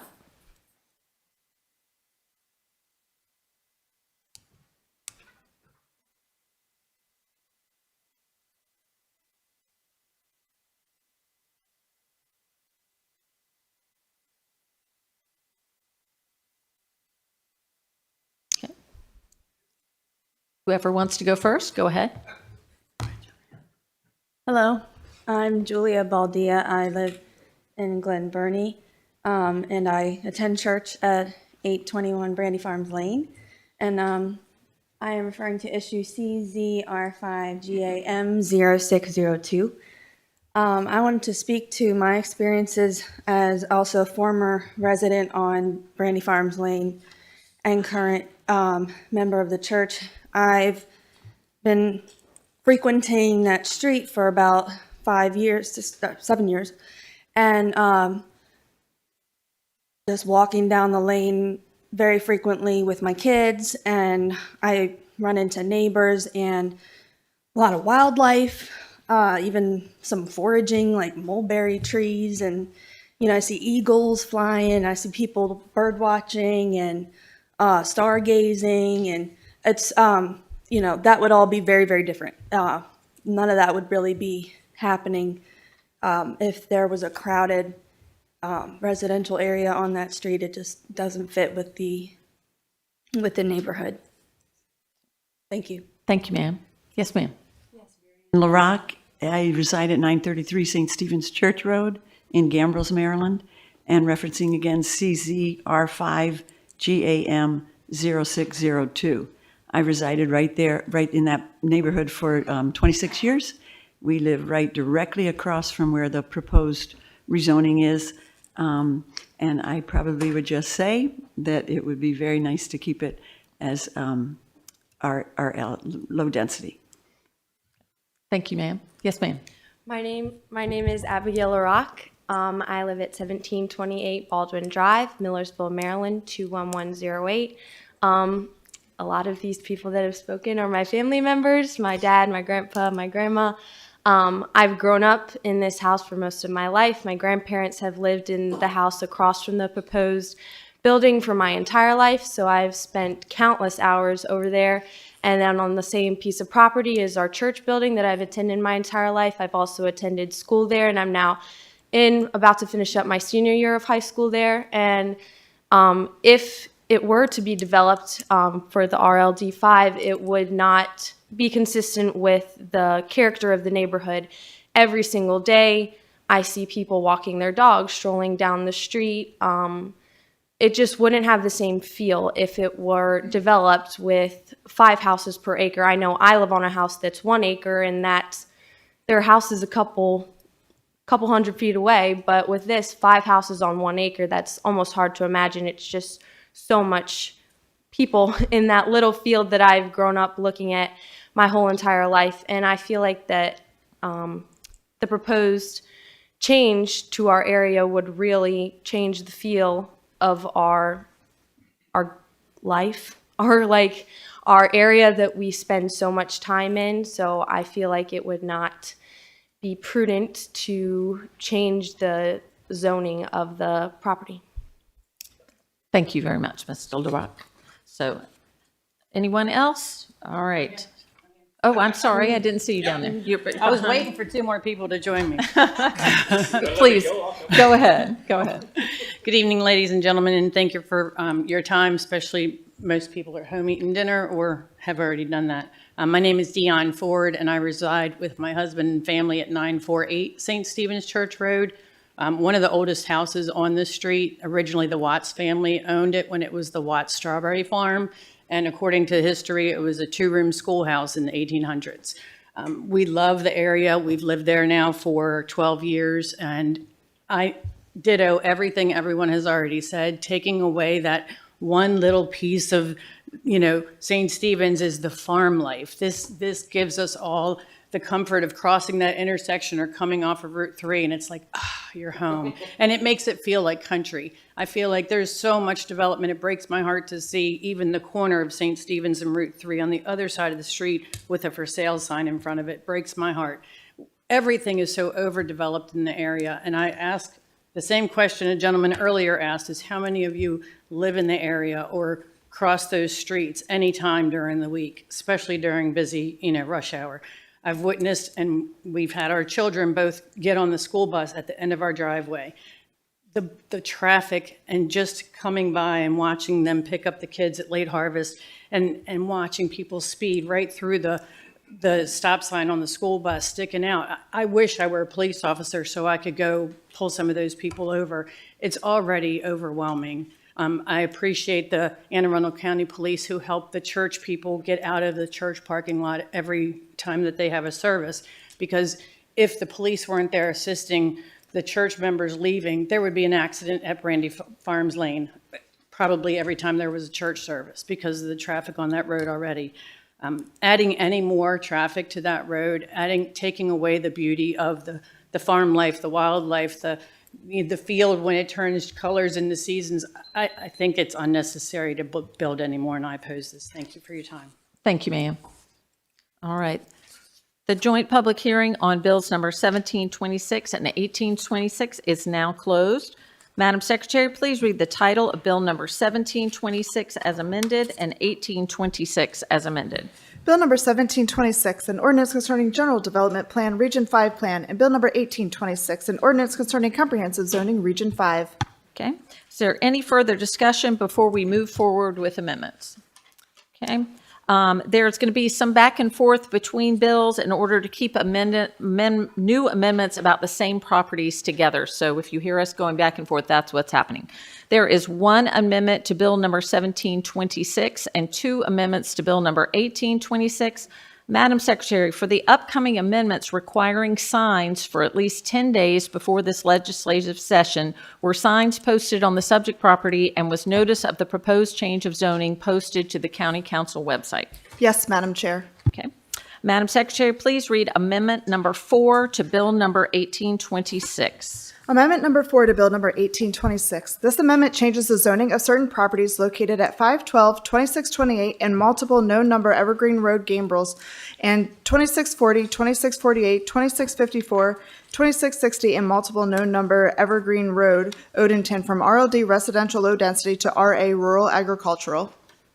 Okay. This is my amendment. This is rezoning to enable the expansion of a long existing mining operation off Evergreen Road. As many of you know, the area around what is now Waugh Chapel Town Center has been an active sand, gravel, and asphalt mining operation for decades. As portions of the operation have played out, they've been redeveloped into properties like Waugh Chapel Town Center, thus continuing to benefit the county economically for decades to come. The Reliable Asphalt has requested a change in zoning from RLD to RA so that their current operation can expand and they can source needed raw materials from the adjacent site. Currently, certain raw materials have to be trucked in from out of the county, thus increasing industrial truck traffic on Route 3. With this expansion, the materials will be sourced on site, reducing or eliminating much of the outside truck traffic.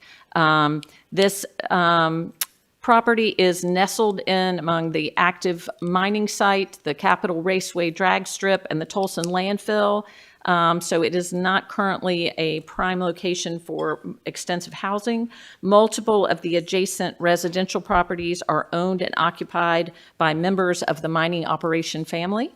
A zoning change to RA with the intention of resource extraction is consistent with the adopted development policy area and planned land use, and is consistent with Plan 2040 Goal HE6, which promotes prudent use of mineral resources for economic use while maintaining the quality of life of surrounding residents. It also achieves a goal of reducing industrial traffic on Route 3. And so I ask for your support and move the amendment. Do I have a second? Second. Okay. Any discussion? All right. Administration? Thank you, Madam Chair. I'm going to turn it over to Mr. Wildonger. Mark Wildonger, Office of Planning and Zoning. So also to summarize, so the subject properties, there are 20 of these properties, are approximately 99 acres. They're located along the north side of Evergreen Road in Gambrels. Again, they are zoned RLD with a sliver of RA on the northern portion of this conglomeration of properties. And they are located within the Rural and Agricultural Development Policy Area. Again, as mentioned, the planned land use is rural, and the parcels are either vacant or improved with a single-family dwelling. So OPZ's recommendation for the subject properties was to retain the adopted RLD zoning with the following justification. The retention of RLD zoning is consistent with the adopted Plan 2040 Rural and Agricultural Development Policy Area and Rural Plan land use. While a zoning change to RA with the intention of resources extraction is also consistent with the adopted development policy area and planned land use, and is consistent with Plan 2040 Goal HE6, which promotes prudent use of mineral resources for economic use while maintaining the quality of life surrounding residents.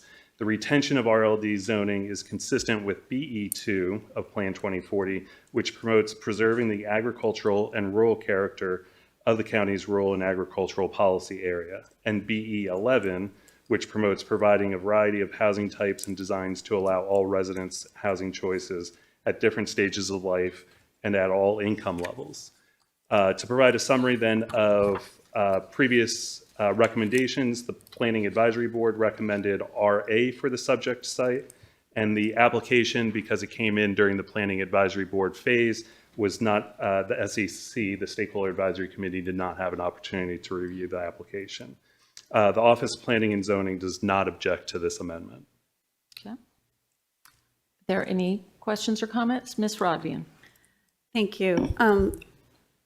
Are the sort of, I guess, the mining uses of this property, are they not allowable under the existing zoning? Correct. They are only, it's a special exception in the RA zoning district. Okay, so, and not allowable in the RLD? Correct. Okay.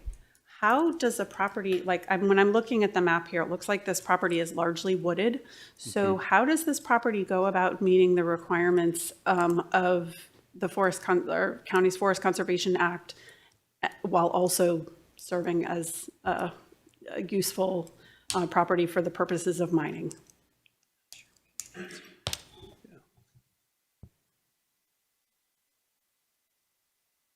Kelly County Supervising County Attorney, if they were to go forward and get approval for the mining, that's largely preempted by state law. So the state law, the state would license that and they would have to comply with state law, but they would not necessarily have to comply with many of the county laws with regard to zoning. But the state would enforce those things.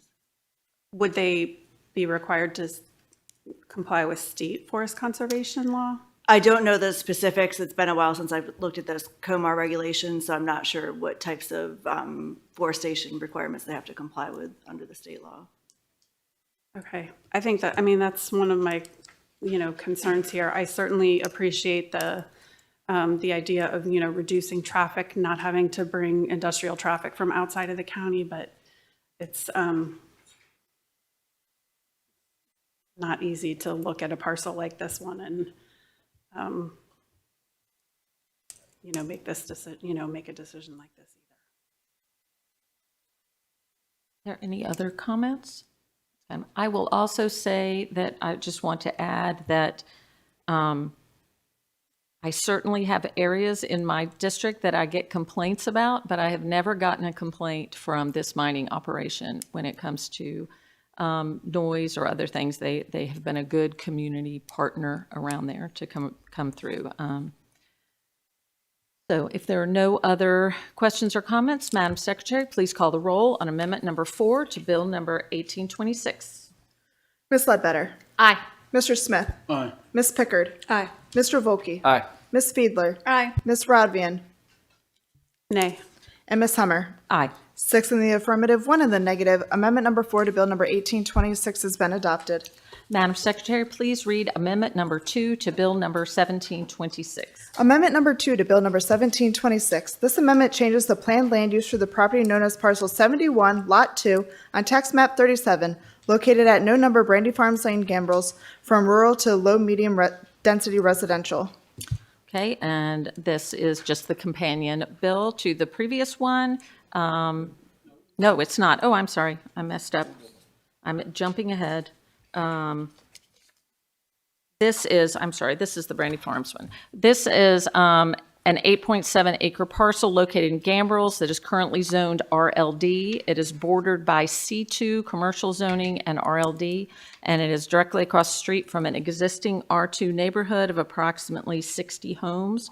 My amendment would change the zoning from RLD to low to medium residential density R5, consistent with Plan 2040 Goal B11, to provide a variety of housing types to residents and to offer residents housing choices at different stages of life and at all income levels.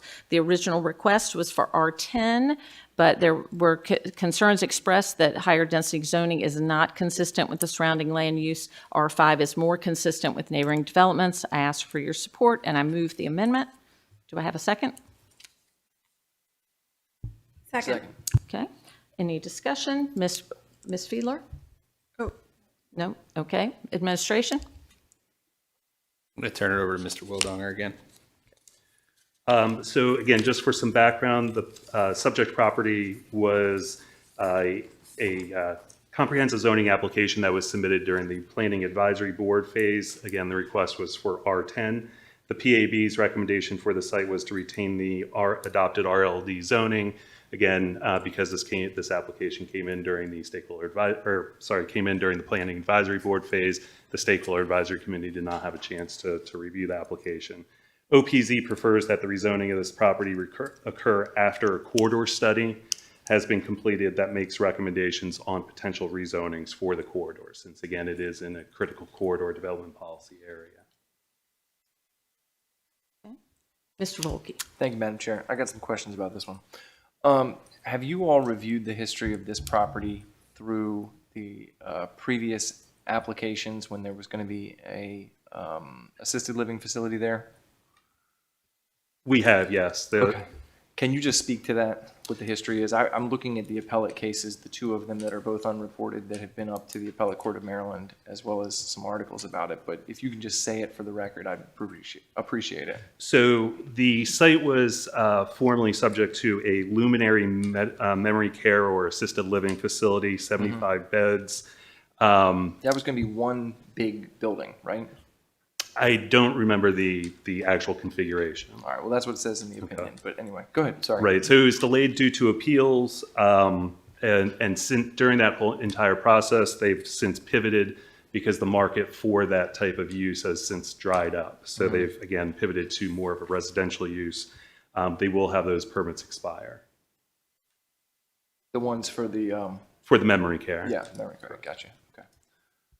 And do you know when they put that in? When the original application was for the permits under the current zoning to allow a memory care facility there? I don't have that date. All right, does 2017 sound right? I couldn't comment. Never mind. That's good. Okay. Anybody else have questions? No. Oh. Mr. Smith. Thank you, Madam Chair. You didn't say, did you guys concur or disagree with this amendment? Disagree. I mean, you didn't say it. Well, he said they prefer a sort of a sector study. I'm curious with this particular amendment in action, they didn't actually state what their preference was with this particular action. OPZ opposes. Thank you. Okay.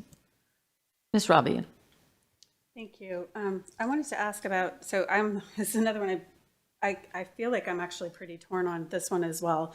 I just want to comment, I can definitely understand the comments of the neighbors and the residents who've, weighed in here, and I can certainly understand that.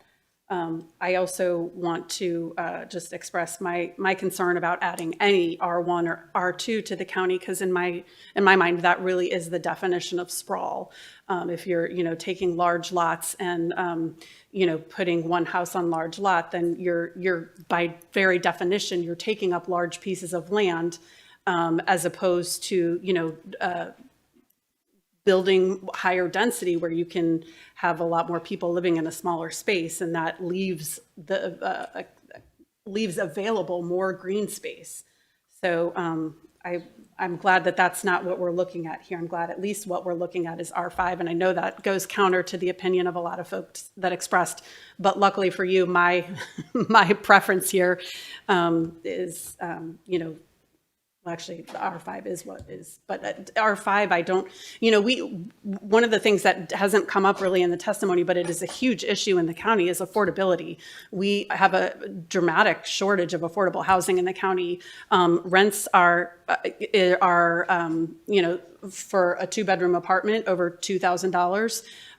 The median price of a home is $500,000. So if you're a young person trying to start out, even if you're 30 or 40 years old, you're having a very difficult time purchasing a home in this county. And I think that's a problem. I think the younger generation deserves to have the same opportunity that even my generation did 10 or 15 years ago, because housing prices have spiked so dramatically here. So, but unfortunately, I don't think R5 really, R5 is still, that's still a residential neighborhood. That's single family homes. I think the neighborhood that I live in is R5. So I'm torn. I'm very curious to hear what my colleagues think here. When I look at the map, it's on the cusp. On one side, there's low density residential, but I think it's R2, which wouldn't be dramatically different than R5.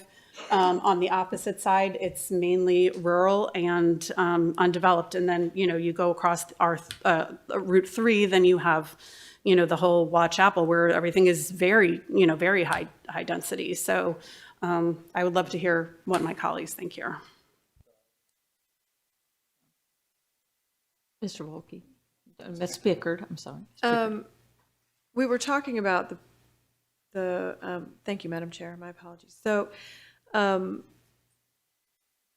memory care facility won through the court system. So it was appealed, but by right, they could put they could put a senior living facility on this property? Oh, by special exception. Okay, by special exception. Okay.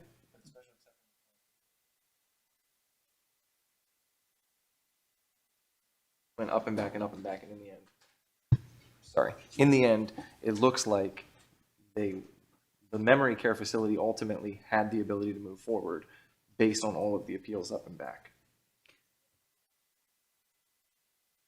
My question has been answered, but in a roundabout way. So a memory care facility could be granted by special exception as it stands today, as its property is zoned today. Okay. No. Nope. No. So, Ms. Pickard, you're looking for confirmation? I'm looking for confirmation from the people at the table. 1 second.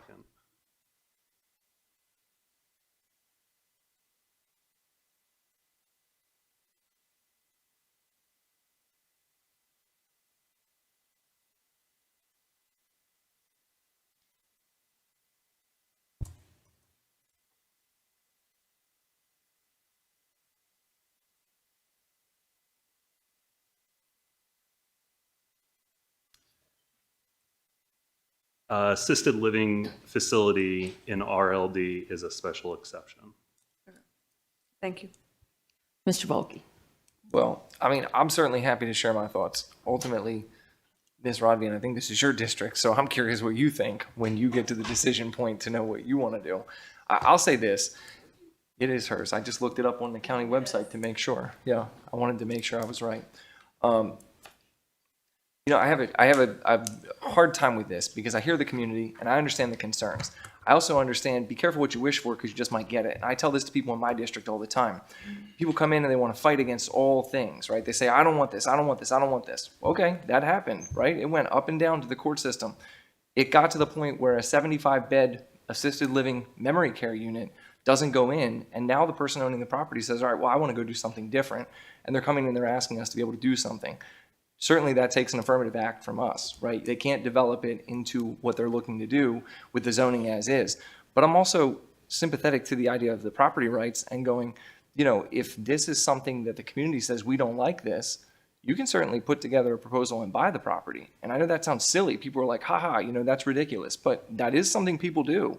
And certainly the church is across the street, appears to have a pretty large parcel of land there.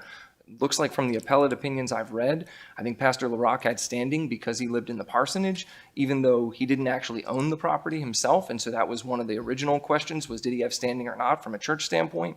But the challenge is, so the community fought against this, and they fought against this use that probably is a less noxious use than the houses that somebody wants to put in there now. But then we've landed on this position where, because that fight was not successful in the legal channels, but was successful in time, right? And that's what happened. Everybody that's associated with the memory care walked away. And so we don't want to do that project anymore.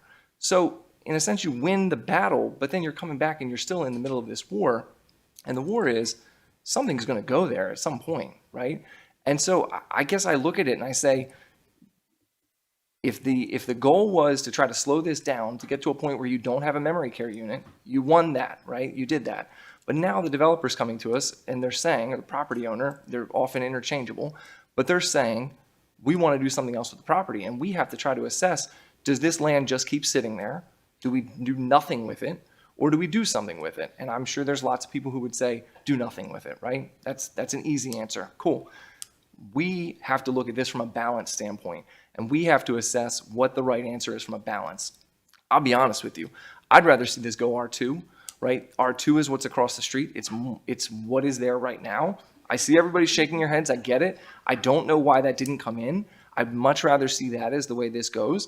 But the option that I'm presented with right here, right now, is R5 or RLD. That's it. There's no other option on the table. I can't unilaterally say, hey, we're going to make this R2. There's posting requirements. There's application requirements. We can't do stuff like that on the fly, because 10 years ago during comp rezoning, the council did do stuff like that. And people said we didn't have any notice. So we changed all our rules to require a lot more notice. But in doing that, we've now created a system where we can't make those changes on the fly. So I'm telling everybody, I don't like this. I don't like this decision. I don't like being put in this spot of having to pick between what is truly a very low density residential and a medium density residential. I feel like there's a low density residential that's in there, and that's probably a better compromise than where we're getting, but that option's not on the table in front of me, right? So in my day job, when I'm a lawyer, sometimes the options that the court has are A or B, and option C exists and it's a settlement option, but the court can't do it. That's where I'm at right now. I don't like these options, but I don't like the idea that we're going to sit back and say nothing is going to happen, because that's not good land use either. And so that's the conundrum that I'm in, and I'll just put that sort of all out on the table for the record so people can hear it. I don't like this amendment, but I also don't like where we are altogether.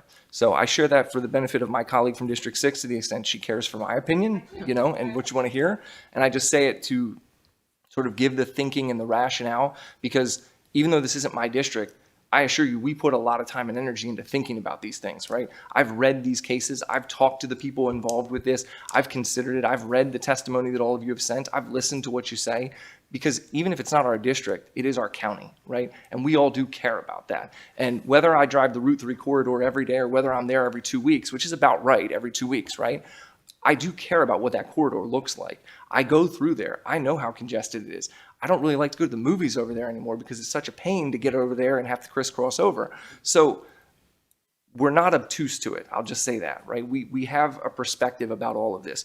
I share that to give a sense that we're not just talking heads up here. We do think a lot about this. And when we come to these decisions, we don't reach them lightly. So thank you for indulging me.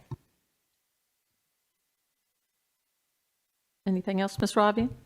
I will comment. I mean, I just want to mention, I feel very torn about this. I did not choose to bring this amendment forward. So that at least speaks partially to where I landed, but I'm still torn as to whether or not I'm going to support it. Mr. Smith? Thank you for that. I was going to ask if, why didn't you, I didn't realize, for some reason I automatically assumed it was your district, just because of the location of it. And I think for me, it's a testament to the folks that did come out here and speak in reference to this. I do put a lot of weight into the council members' district. I have been very consistent over the last 2 years as we executed the land use process. I do want to say that traveling up and down Route 3 is a pain in the butt. And so I think the way I vote is based off of that pain in the butt. And so I'm a simple guy. I'm a Marine, and it's either yellow crayon or green crayon, right? That's how I go. And so with this, I think that's how I'm going to vote. Thank you. Okay. Ms. Fiedler, Ms. Rodbian. Are you good? I was going to say, I actually had a somewhat similar parcel. It had a little bit more of an environmental concern because of the watershed that it was in, but had very similar traffic concerns with Route 3, also in District 6, a little bit further up, that, where I advocated very firmly to keep a lower density here. So that was in a similar situation. It was surrounded by rural, I mean, you look at a map here, you've got lots of rural space to the north and east. You have higher density housing to the south and west, and then across Route 3, you have incredibly high density, with, the shopping center and the townhouses and everything. So that's, but that where I landed with the other property was to maintain its lower density. Ms. Fiedler. I wasn't going to ask my question, then I decided to ask my question. Thank you. During the discussions before the PAB, knowing the limited amount of commercial properties we have in the district, I'm not saying that I would support it, but I'm actually, to Mr. Volke's point about be careful what you push back on, I'm surprised that there wasn't an application for commercial, seeing how close commercial is. Was commercial or mixed use ever discussed in the conversations? No. Mark Wildager, Office Planning, is saying no. There was commercial or mixed use was not discussed for this property. I appreciate that. Right up the road in District 5, the District 5 portion of Region 5, there are some changes to mixed use. So it's not too far away. I just appreciate that information for the record. Ms. Ledbetter. Thank you. I think this amendment is a really great example. I mean, we've seen them so many times over the course of comprehensive rezoning from the jump about how some of these decisions are incredibly hard. You can make good, solid, rational arguments for a yes or for a no, and really good, well-meaning people who've thought hard and have the best of intentions can actually come to different conclusions. I mean, this is hard, and I really, from OPZ all the way to my colleagues on the council, so much respect for the hard work that I know we all put into this. I will, this is not a property that sits within District 7, but I do represent a community just to the south of this property that has been, very consistent over my time in office about communicating pretty clearly to me that increased residential density is not something the folks that, I represent down in that southern portion are very enthusiastic about. And so my vote tonight will reflect those opinions from my constituents that even though they're not here tonight, I feel pretty confident what they would say if they were in the room. So, and that's not to say that this is a bad amendment. This is really hard. Because Mr. Volke's point about change is absolutely accurate. To think that nothing is ever going to change at all is probably not a realistic expectation in this modern world. It's just we're trying to figure out the right type of change is what it comes down to. Any other comments or discussion? Ms. Pickard. I just wanted to ask, as we're looking at thank you, Madam Chair, as we're looking at the map, directly in front of this property is commercially zoned, leading to Crane Highway there. And I was just asking my colleague to remind me of, or orient me as to where we are, so that is this the commercial property that's not, it's undeveloped at this time? And so if you go 1, 2, 3 with the squares, we're going, and that's the Macaw Learning Center, the commercial that is developed. No, the Burnie Center's back. Oh, That's it. Yeah. oh, okay, okay, okay. Right, no, you're right, okay, I know where I am, okay. Okay. But is the commercial is developed or is not? So at the corner of St. Stephen's Church and Maryland 3, restaurant is proposed on that one parcel. And then to the parcel to the north is a daycare facility that's proposed. And then the third parcel to the north is developed. I see. Okay, I can see the structure. Okay, and those proposals are moving through the process, and as long as they follow the code, they're... As I understand it, yeah, correct. Mhm. Interesting. Tricky. All right. Any other questions or comments? All right. But can I ask one more? If it remains RLD, remind me, I always get this wrong, RLD and RA, which one is, RLD is 1 house per 5 acres? Correct. And this is 8 acres? 9, almost 9 10. acres? Almost 10. So you're leaving this property at RLD, you're just leaving it... Wait, what? No, it's RLD. It's RLD. And is there anything on this property currently? No. No. Tricky.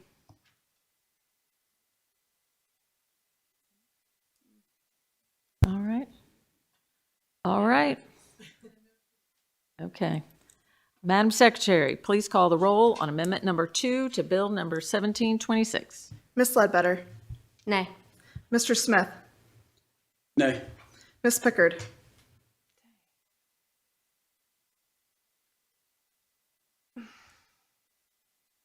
I don't know what to do. That's a rarity for me. It is real. No comments from the audience, That's please. not what we do here. Yeah. Nay. Mr. Volkey? Reluctantly, aye. Ms. Fiedler? Aye. Ms. Rodvian? Nay. And Ms. Hummer? Aye.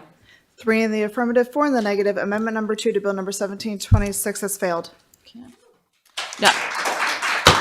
We don't do that in the audience, please. Thank you. But it's not an arena. So Madam Secretary, please read amendment number 5 to bill number 1826.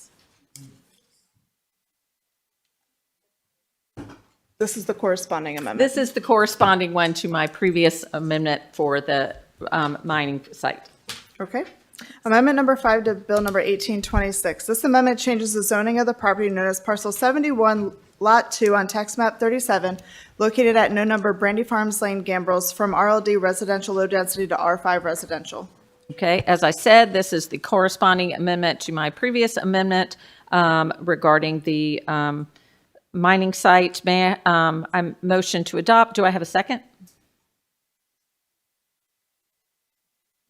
No, wait. I'm sorry. I'm mixing up my amendments. Okay, I'm sorry. I'm mixing up my properties. So this is the one that for the corresponding one to the bill that just failed. So there we have the amendment that just failed. So, no. I don't have to introduce. I'm sorry, guys, I got mixed up on which ones I'm doing. The back and forth that I warned y'all about, I never follow correctly. So there we go. So we're going to withdraw that one. So bill number 1726 as amended and bill number 1826 as amended will be heard again on May 4th, 2026.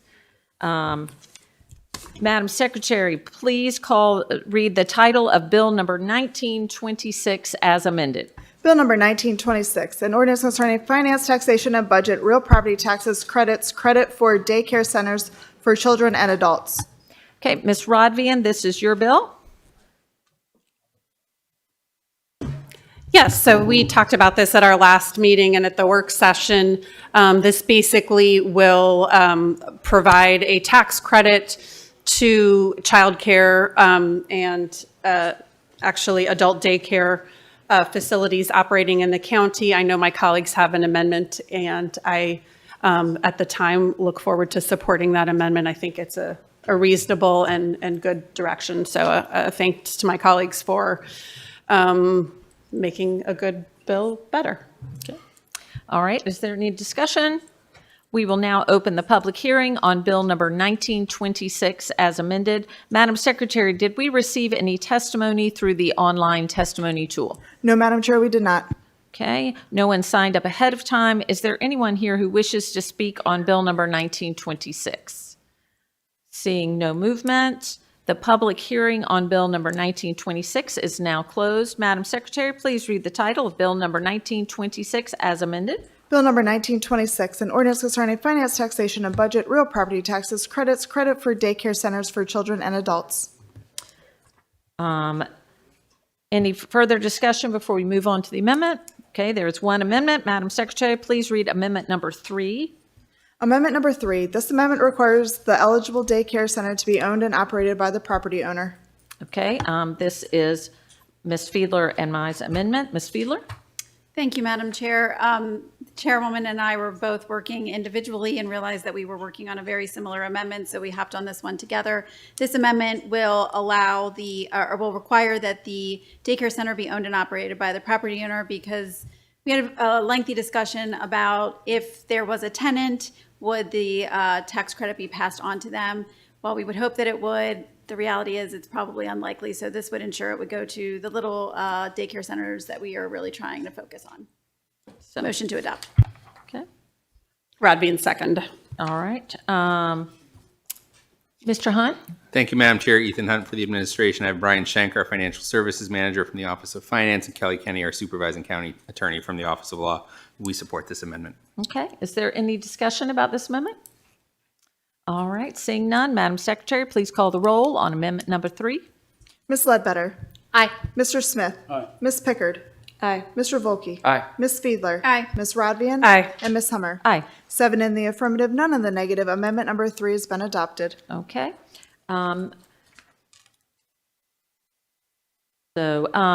number 1926 as amended will be heard on May 4th, 2026. Okay, Madam Secretary, please read the title of Bill number 2026. Bill number 2026, an ordinance concerning payment in lieu of taxes, homes at Shelly, Glen, Burnie, Maryland. Mr. Hunt? Thank you, Madam Chair. Ethan Hunt for the administration. I have Kelly Kenny, our Supervising County Attorney, and Nori Suter, our Chief Affordable Housing Officer from Arundel Community Development Services. So this bill, as well as the following two, were discussed at the work session last week, but just to summarize, so this first pilot is for a payment in lieu of taxes for the homes at Shelly, which is a proposed 60-unit multifamily project located at 99 Shelly Road in Glen Burnie. We'll have a mix of 1, 2, and 3-bedroom units serving 50 households with incomes between 30% of area median income and 60% of area median income, and 10 households without income restrictions. Financing for the project is being provided by a 4% low-income housing tax credit, tax-exempt bonds, state loan funds, a sponsor loan, and a loan from ACDS. Under the proposed pilot agreement, county revenue with the property is set at $11,043 for fiscal year 2027 and includes a 4% annual increase in the amount of the pilot, and the agreement remains in effect for 40 years or until fiscal year 2067, whichever is later. Okay. Happy to answer any questions. Okay. And Ms. Pickard and I are co-sponsors of this bill. Ms. Pickard, do you have anything you would like to add?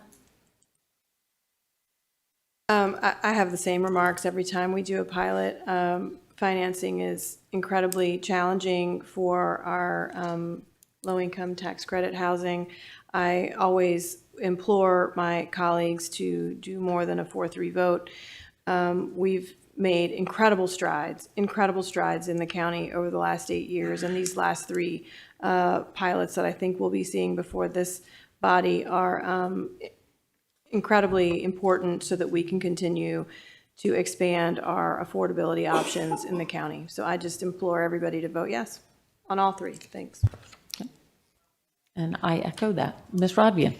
I just would like to express my appreciation to my colleagues after some very difficult land use choices. This one is, to me, very obvious.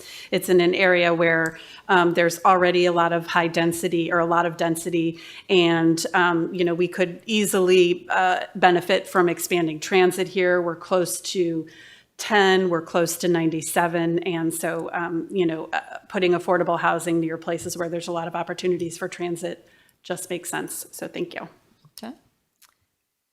Any other discussion? Okay, we will now open the public hearing on Bill number 2026. Madam Secretary, did we receive any testimony through the online testimony tool? No, Madam Chair, we did not. Okay, no one signed up ahead of time. Is there anyone here who wishes to speak on Bill number 2026? Okay, seeing no movement, the public hearing on Bill number 2026 is now closed. Madam Secretary, please read the title of Bill number 2026. Bill number 2026, an ordinance concerning payment in lieu of taxes homes at Shelly, Glen, Burnie, Maryland. Okay, any further discussion? Madam Secretary, please call the roll on Bill number 2026. Ms. Ledbetter?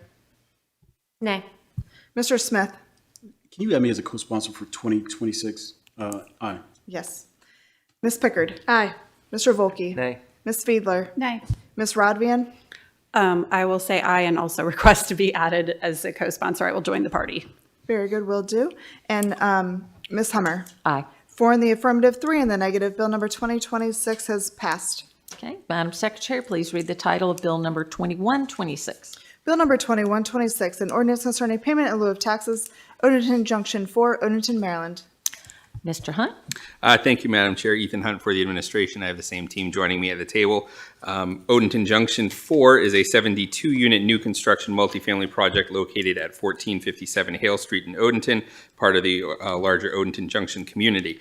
It will have a mix of elevator-served buildings and townhouses and will have a mix of 1, 2, and 3-bedroom units for households at or below 30%, 60%, and 80% of area median income. Financing will utilize 4% LIHTC, DHCD tax-exempt bonds, DHCD rental housing works funds, deferred developer fees, and ACDS loan funds. The development team consists of Osprey Property Company, LLC. Under the proposed pilot, county revenue associated with the property will be set at $9,841 for FY 2027 and include 4% annual increases in the amount of the pilot. Agreement remains in effect for 40 years after the initial payment or until fiscal year 2067, whichever is later. Happy to answer any questions. Okay. Again, this is co-sponsored by me and Ms. Pickard. If anybody else wants to join in, be happy to call on you to be a co-sponsor. This one is in my district, and it is a prime housing opportunity for what priority areas we're looking for. It is within walking distance of the MARC train, so it is a great transportation-oriented hub right there. And these pilots help make these affordable in a time when affordability is harder and harder to find. So I ask for everyone's support. Is there any other discussion? Ms. Rodvian? I'd like to be added as a co-sponsor, and I do have one question. Okay, go for the question. My question is this, I'm just curious, do you know, is this in the Meade or the Arundel cluster of schools? With the redistricting right now, I think it may be in Meade, but I am not certain on that. It's on right the on the edge. cusp. It's on the edge right there. I am not sure, although the representative of Osprey Property is here. I don't know if he's willing to come up, if he knows. If he knows. You don't I don't know. With the redistricting, that might be right the corner that it is, but I would have to double check the maps. Okay. Yep. So, all right. Any other discussion? We will now open the public hearing on Bill number 2126. Madam Secretary, did we receive any testimony through the online testimony tool? No, Madam Chair, we did not. Okay, no one signed up ahead of time. Is there anyone here who wishes to speak on Bill number 2126? Okay, seeing no movement, the public hearing on Bill number 2126 is now closed. Madam Secretary, please read the title of Bill number 2126. Bill number 2126, an ordinance concerning payment in lieu of taxes, Odenton Junction 4, Odenton, Maryland. Okay, any further discussion? All right, Madam Secretary, please call the roll on Bill number 2126. Ms. Ledbetter? Nay. Mr. Smith? Aye. Ms. Pickard? Aye. Mr. Volkey? Nay. Ms. Fiedler? Nay. Ms. Rodvian? Aye. And Ms. Hummer? Aye. 4 in the affirmative, 3 in the negative. Bill number 2126 is passed. Madam Secretary, please read the title of Bill number 2226. Bill number 2226, an ordinance concerning payment in lieu of taxes, Odenton Junction 9, Odenton, Maryland. Mr. Hunt? Thank you, Madam Chair. Ethan Hunt for the administration. Again, with the same team at the table. Odenton Junction 9 is a 50-unit new construction multifamily project located at 1402 Annapolis Road in Odenton. It will include a mix of 1, 2, and 3 bedroom units for households at or below 30% and 60% of area median income. Financing for Odenton Junction 9 will utilize 4% LIHTC, DHCD tax exempt bonds, DHCD rental housing works funds, and ACDS loan funds and private debt. Under the proposed pilot, the county revenue associated with this property is set at $8,815 for FY 2027 and includes 4% annual increases in the amount of pilot. As with the other two, the agreement remains in effect for 40 years after the initial payment or until FY 2067, whichever is later. And I have the same comments as the previous one because it's just an additional building in the same project. So is there any other discussion? Ms. Rodvian?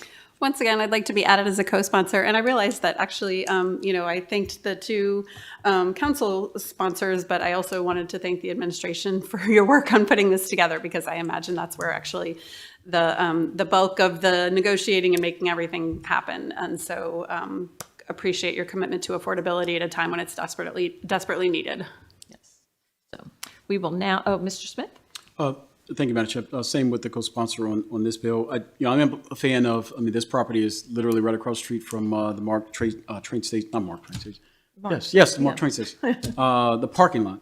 And Odenton Town Center has been in discussion for probably 30 plus years about, and so this is just one step in the right direction when it comes to that specific location. So this, the communities have been knowing about Odenton for quite a long time. And so this should not be a surprise for anyone. So that's it. Yep. Okay, we will now open the public hearing on Bill number 2226. Madam Secretary, did we receive any testimony through the online testimony tool? No, Madam Chair, we did not. Okay, no one signed up ahead of time. Is there anyone here who wishes to speak on Bill number 2226?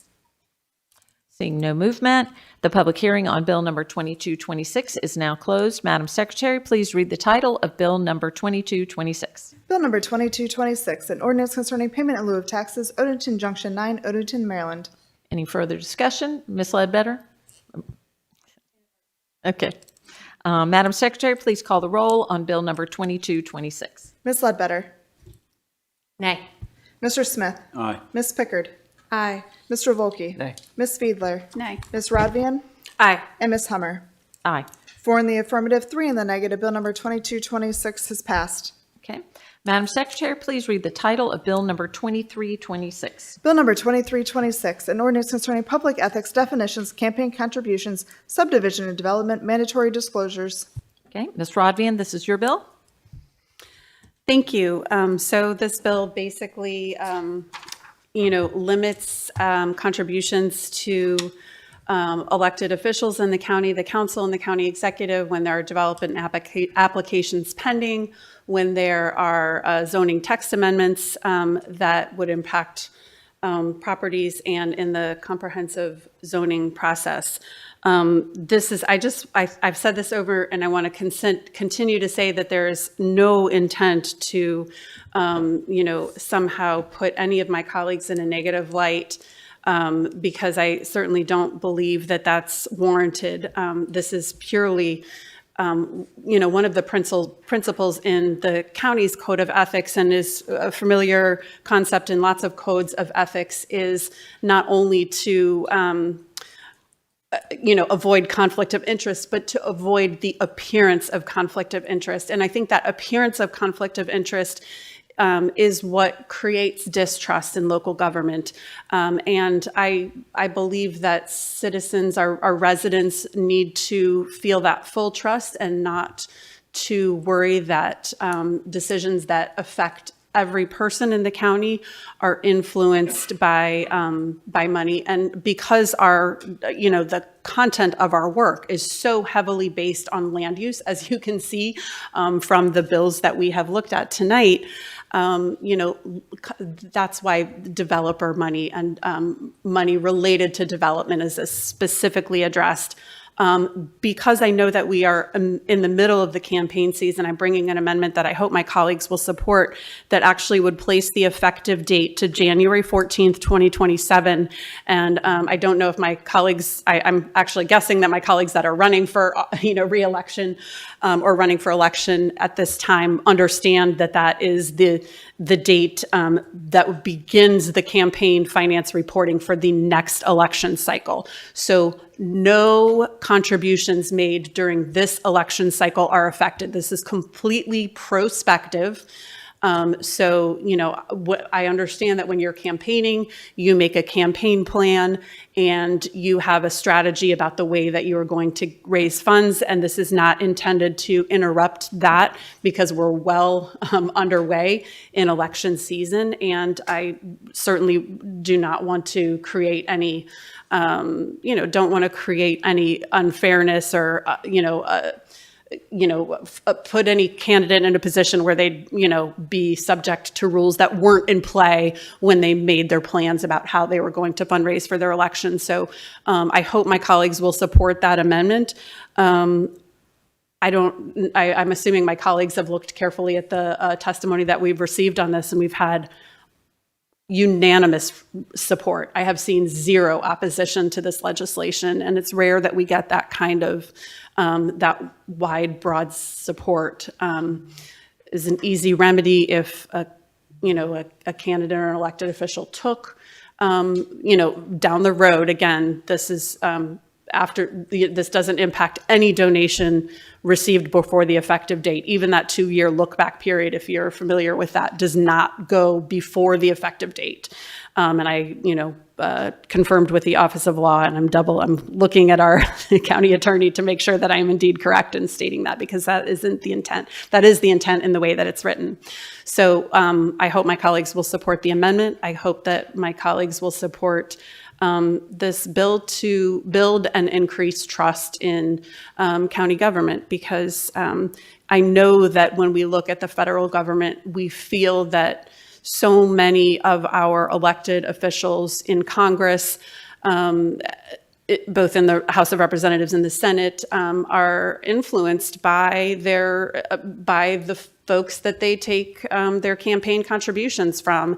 And we need to lead by example, even if we're the little guys in the county government here. So I hope my colleagues will support this. And again, this is in no way intended to cast aspersions, cast shade on colleagues as they are campaigning at this time. So I ask for my colleagues' support and the amendment when we get to it as well.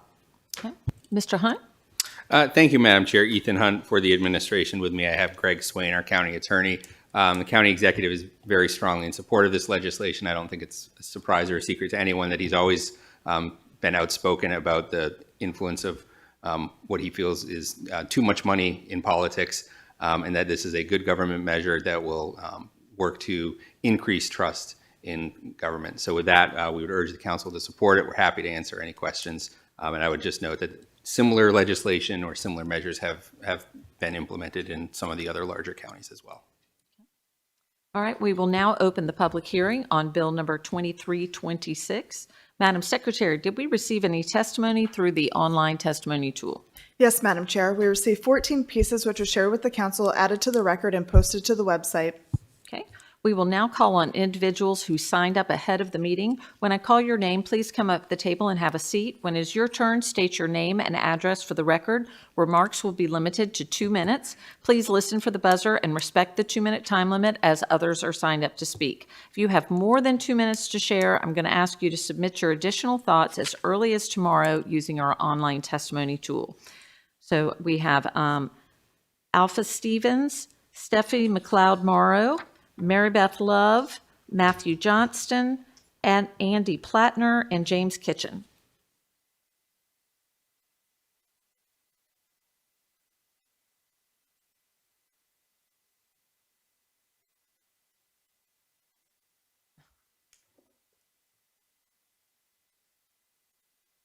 Ma'am, you can go ahead. Good evening, members of the council. I am Alpha Stevens, representing the League of Women Voters of Anne Arundel County. I reside at 7923 Carriage Drive, Severn.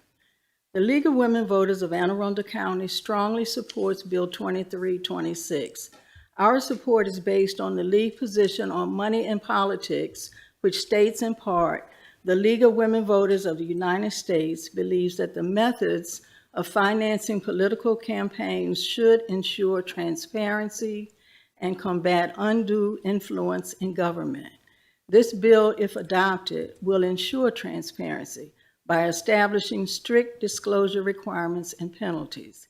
It will combat undue influence by requiring office holders who accept contributions from developers to refrain from voting on matters in which the contributors have an interest. The League appreciates the public service our council members generously provide to our county. Our support for this bill does not imply that developers have exercised undue influence on current or past office holders. Bill 2326 is common sense legislation that will safeguard the public's interest, build trust in our government, and, like the public campaign financing fund you passed earlier this session, help level the playing field for incumbents and candidates for office. The League, along with our community partner Growth Action Network, thanks Councilmember Rodvian for introducing this bill and respectfully urges the council to pass it. It is time to get money out of politics. Please vote yes on Bill 2326. Thank you. Thank you, Ms. Stevens. Yes, ma'am.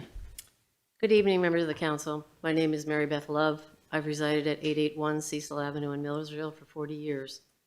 I have been an active county resident and advocate for land use and environmental protection since 2015.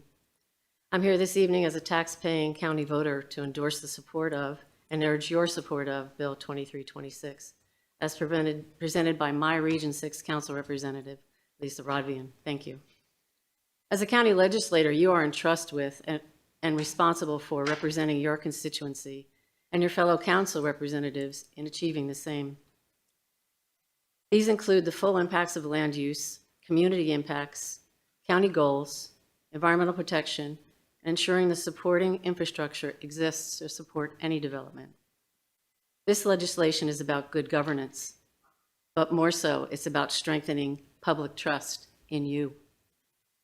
It is a very important bill and will actually protect you in dealing with the interests of county development and the potential influence that developers, through campaign contributions, may place upon you. I have borne witness to the perceived influence right here in this chamber. Not only was it disappointing, it was disheartening as a voting resident of this county. I ask you to support Bill 2326 and show us that you support leadership with transparency and accountability. Thank you. Thank you, Ms. Love. Yes, sir. Good evening, Council. Matt Johnston, name for the records, and address 1639 Chesapeake Lane, Mayo, Maryland. Great to be back, and great to be here for this bill tonight. I want to give a huge shout out to Councilwoman Rodvian. This bill's been a long time coming, and all of us here applaud you for bringing this good governance bill forward. Councilwoman, you said in your testimony to kick us off that it was unanimous support from all the written testimony. But I think all of us who go out there and interact with our communities hear that unanimous support outside of this room as well. Our communities, our voters are begging for more influence from themselves and less influence from big money. I also want to applaud this council for passing campaign finance reform in the past and leading. And you have a chance again in front of you today to pass this and show that we can do this across many counties in the state of Maryland, and we can take bills like this to the State House as well. So I urge you to pass this good governance bill so that we can give more power back to our voters and take big money out of politics. And then I promise you, many around this state will follow your lead. Thank you very much for your time tonight. Thank you, Mr. Johnston. Yes, sir. Good evening. My name is Andy Plattner. I live on Millersville Road in Millersville. I support Councilmember Rodvian's bill to limit campaign contributions and applaud her for taking this issue on. I understand how difficult it is to run for public office these days. It surely is expensive and often can be a humiliating exercise. Last month, I testified before you after you reversed your vote on a zoning decision sought by a developer, Millersville Partners. I pointed out that all of you who switched your votes had taken campaign money, lots of it, from the law firm of Hyatt and Weber that represents the partners. I understand that this council must make choices. that it must balance competing interests. But it is hard for the public to see balance when the developers so firmly have their thumb on the scale. I don't mind losing a public policy argument. That's just part of living in democracy. But I expect basic fairness, a level playing field, and that is not the case when developers can influence the council and executive with so much money. If you ask voters why the developers are giving you tens of thousands of dollars, they will roll their eyes before saying you are getting the dollars so the donors have your ear and your vote. It's just that simple. Do you think the folks at Hyatt and Weber and other firms are giving you this money solely because they believe in good government? Do you think Jeffrey Epstein gave so much money to Harvard because he thinks that it would improve the quality of education at Harvard? I don't believe any of you are that naive. I hope you support this bill. In many ways, it will make your roles easier by not having to make periodic deals with the devil that test your character and perplex the public. Thank you. Thank you, Mr. Plattner. Mr. Kitchen. Yes, ma'am. All right, my name is James Kitchen. I live at 1762 Farmington Court in Crofton. And first, I do want to be very clear that I'm here today in my personal capacity, not as a member of the administration. Second, I want to say that I wholeheartedly support Bill 2326. This bill is about transparency, it's about trust, and taking real action that will help residents have more confidence that local government is working for them. Too often, our residents feel that the system is not set up to work for their communities. They show up to public meetings, they testify here in the council chambers, they make their voices heard, but still many times they lose out to other voices. Voices of industry wanting to turn a profit. And those voices don't always speak in public spaces. They often speak in private lunches or high dollar fundraisers, other places where our community members and residents cannot hear. Our residents know that the playing field is not even, and they know that it's not fair. And they know that they deserve better. They deserve better than traffic studies that say our roads are fine when everyone who lives along them know that they're not. They deserve better than developers promising communities one thing for 20 years and then changing the goalpost when it suits them. They deserve better than a Forest Conservation Act that only passes after the conservation thresholds are all amended down. And they shouldn't have to wait a year and make giveaways to for-profit developers to get a housing policy that mandates a portion of each new build is made affordable for our residents. That delay cost them 800 affordable units, 800 affordable homes. This dynamic has to stop, and this bill is a great place to start. Please vote to infuse more trust in our politics. Please vote to pass Bill 2326. Thank you, Mr. Kitchen. Is there anyone else here who wishes to speak on Bill number 2326?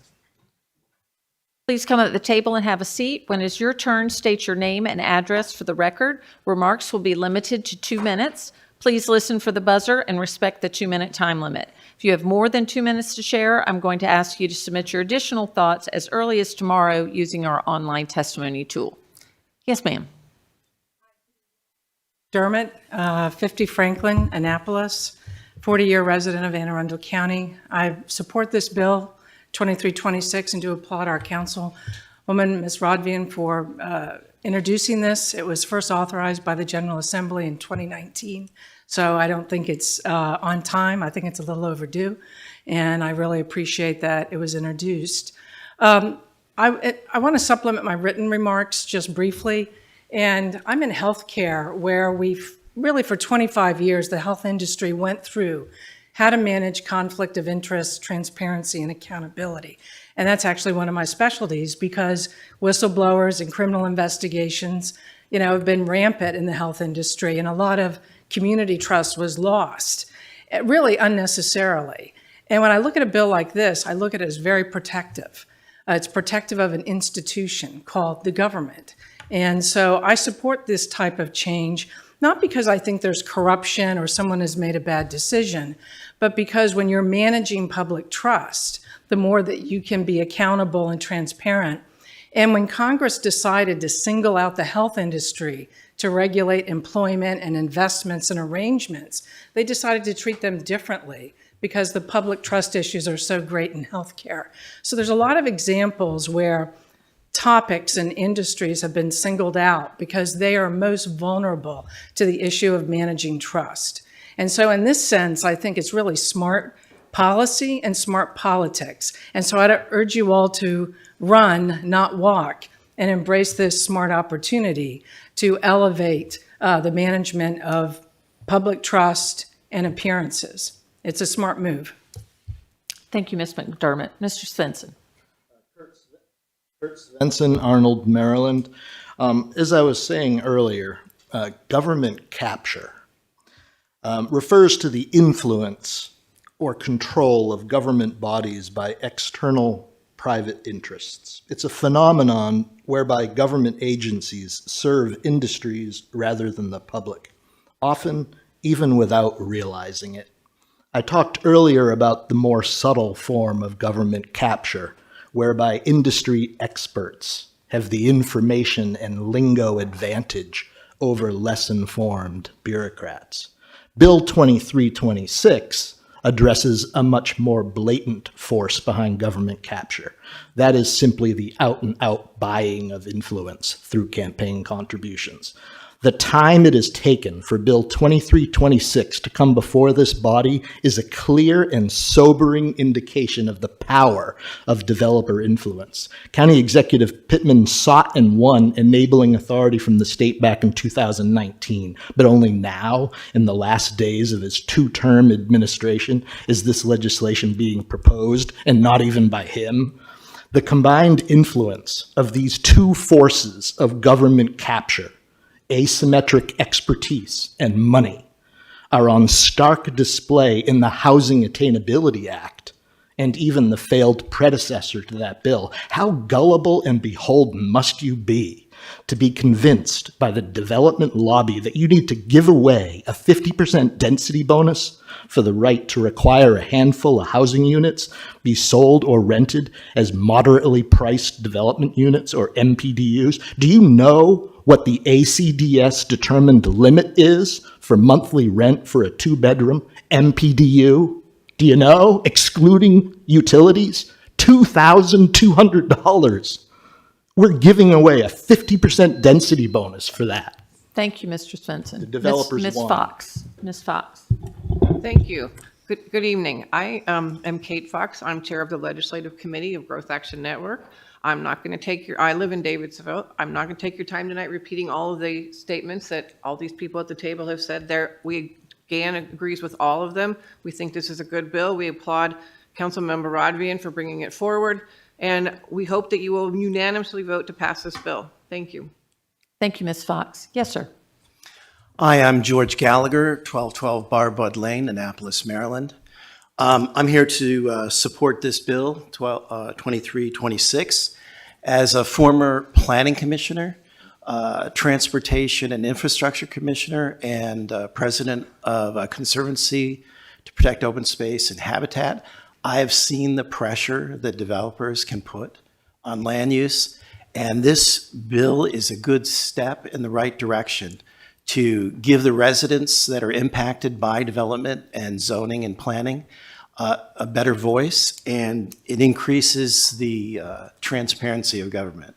And I hope this entire council votes for it unanimously. Thank you, Mr. Gallagher. Mr. Nimar. You get a double feature from me today. That's right. Thank you, Madam. Oh, Kyle Nemhard, Glen, Burnie, Maryland. Thank you, Madam Chair, members of the County Council. Lisa Rodvian, I want to commend you on introducing this bill. It's much appreciated, as you can tell. This piece of legislation is a step in the right direction, and I want to offer this testimony to provide an account of why it's important. While I've alluded to this in the past, I've been debating on how to share this encounter succinctly, and tonight seems to be the appropriate time. I personally witnessed a developer come into a community and say, and I paraphrase, "I've already met with your elected officials and they support my plan, so I'm meeting with you all to present my plan to you as a requirement of the law. I'm moving forward with this and I'll meet with you again when everything is officially finalized." No community should ever be faced with that proposition. I also wanted to give you, our elected officials, the benefit of the doubt because in my 20 years as a professional city and regional planner, with roots in public involvement, we would never conceive of going to a community with that kind of message. We would seek input from residents and do our best to incorporate into our plans, taking much pride in how much we could actually accommodate. It builds trust and relationships. The forensics point to some curious facts that that can lead one to believe that developers' words weren't far-fetched. The area in question was upzoned despite recommendations from OPZ. The same area was identified as a neighborhood preservation area, which was also disregarded. And line 21 in Bill 1924 cynically provides an exception for density bonuses using workforce housing as a legal loophole, directly disregarding infrastructure constraints that guide sound zoning practices. This one line only benefits private developers while depleting the county and residents of resources. Let's keep developer money out of local politics and focus on empowering our neighborhoods and communities through transparency and open dialogue. Thank you, Madam Chair. Thank you, Mr. Nimhard. Yes, ma'am. My light's on, so I'm assuming that's okay. Thank you. My name's Susan Dupkunis. I live at 610 Taman Drive in Hillsmere, Annapolis, Maryland, and I'm a constituent of Lisa Rodvian, and I want to thank her so much for bringing this bill forward. I wholeheartedly support it, and I think, as she said, it will really, really help people have more trust in government, which I think is a big problem today. One of the other things I think it will help is that it will help the developers look for more environmental solutions. I think there's other ways to build besides just first choice cutting down trees. And I think there are other options, and I think this will help them look for those options. And I agree with everything else that was said tonight, and I thank all of you very much and hope you all unanimously support it. Thank you, ma'am. Thank you. Is there anyone else here who wishes to speak on Bill number 2326? You may come up at this time.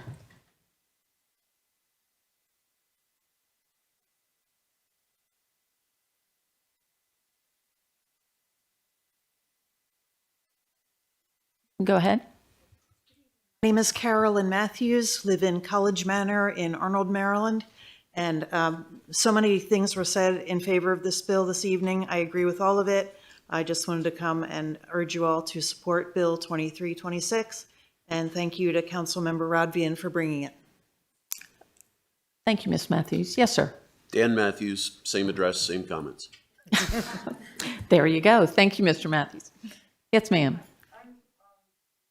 Taylor from Admiral Heights, near Lisa Rodvian's house. And I just wanted to go back to the question of whether zoning, which cuts down a lot of trees, is in compliance with the Forest Conservation Act. And I really wondered if, I have a question about what the lawyer said here, because actually I couldn't understand a word she was saying. She was talking so quickly. But, you know, she said that it didn't violate the County Forest Conservation Act? She said that it would have to follow state guidelines as a mining site. So those are different than the county. Okay. Okay. Yes, it's preempted by the state. I see. Thank you very much.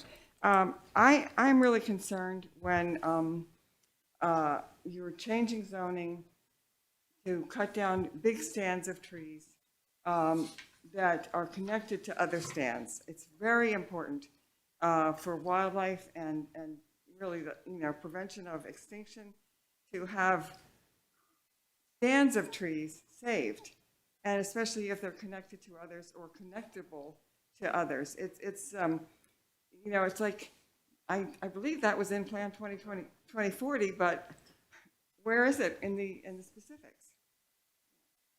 I'm really concerned about that. You know, we really need to save the forests that we have. Okay. Thank you, ma'am. Yes, ma'am. My name is Nita Satina. I live at 1255 Crummell Avenue, Annapolis, and I'm here representing the Center for Ecosystem Recovery, a nonprofit environmental organization.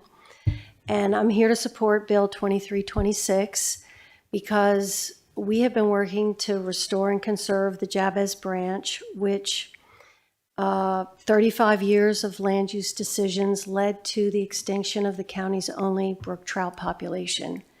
And our goal is to work with all of you and the county and the communities to restore the Jabez and the brook trout once again. Land use decision-making is absolutely essential in that process. I served on the Region 5 Stakeholder Advisory Committee for that reason. And why I support Bill 2326 is that it really recognizes the vital importance of sound local land use decision-making, and it will strengthen the public's trust in that sacred process. Thank you. Thank you, ma'am. Is there anyone else who wishes to speak on Bill number 2326? Okay, seeing no movement, the public hearing on Bill number 2326 is now closed. Madam Secretary, please read the title of Bill number 2326. Bill number 2326, an ordinance concerning public ethics, definitions, campaign contributions, subdivision and development, mandatory disclosures. Okay, any further discussion before we move on to the amendment? Ms. Rodvian? I will be quick here, but I just want to assure my colleagues that in 2018, I was approached by an organization, and I'm embarrassed that I can't even remember the name of the organization, but they basically gave a sort of a stamp that you could put on your campaign called Small Money Candidate. And it basically, by taking that designation, I'm out of time, I guess. By taking that designation, you committed to, not taking money from corporate PACs and, similar entities. And so, it did allow taking larger donations from labor unions. And I know that that's actually something that they want to also eliminate, the influence of organized labor. Obviously, I have feelings about that, but that's a separate story. But I just want to assure my candidates that it really is possible to run campaigns and win without that, without that kind of support. I know that I was outraised in every, in 2 general elections and a primary by my opponents, but I still won, even though I was significantly outraised. And I actually think that that was an asset in the campaign. Because I think, as you hear, this is something that there's pretty uniform agreement among residents about, that this is an important, feeling that they want to know that their voice is, their voice is not being drowned out by other voices. And I'll just, I guess I will leave it at that. I'm sure I have more thoughts, but it's late, and I'm sure we all want to move on. So I'll leave it at that. There is one amendment. Madam Secretary, please read amendment number 1. Amendment number 1. This amendment changes the effective date to January 14th, 2027. Okay, Ms. Rodvian, this is your amendment. As I mentioned earlier, this basically just makes the effective date so the current election cycle would be completely untouched by this legislation. So folks that are currently running for office, campaigns in progress, you don't even have to think about this until after this election cycle is over. I move the amendment. We have a second?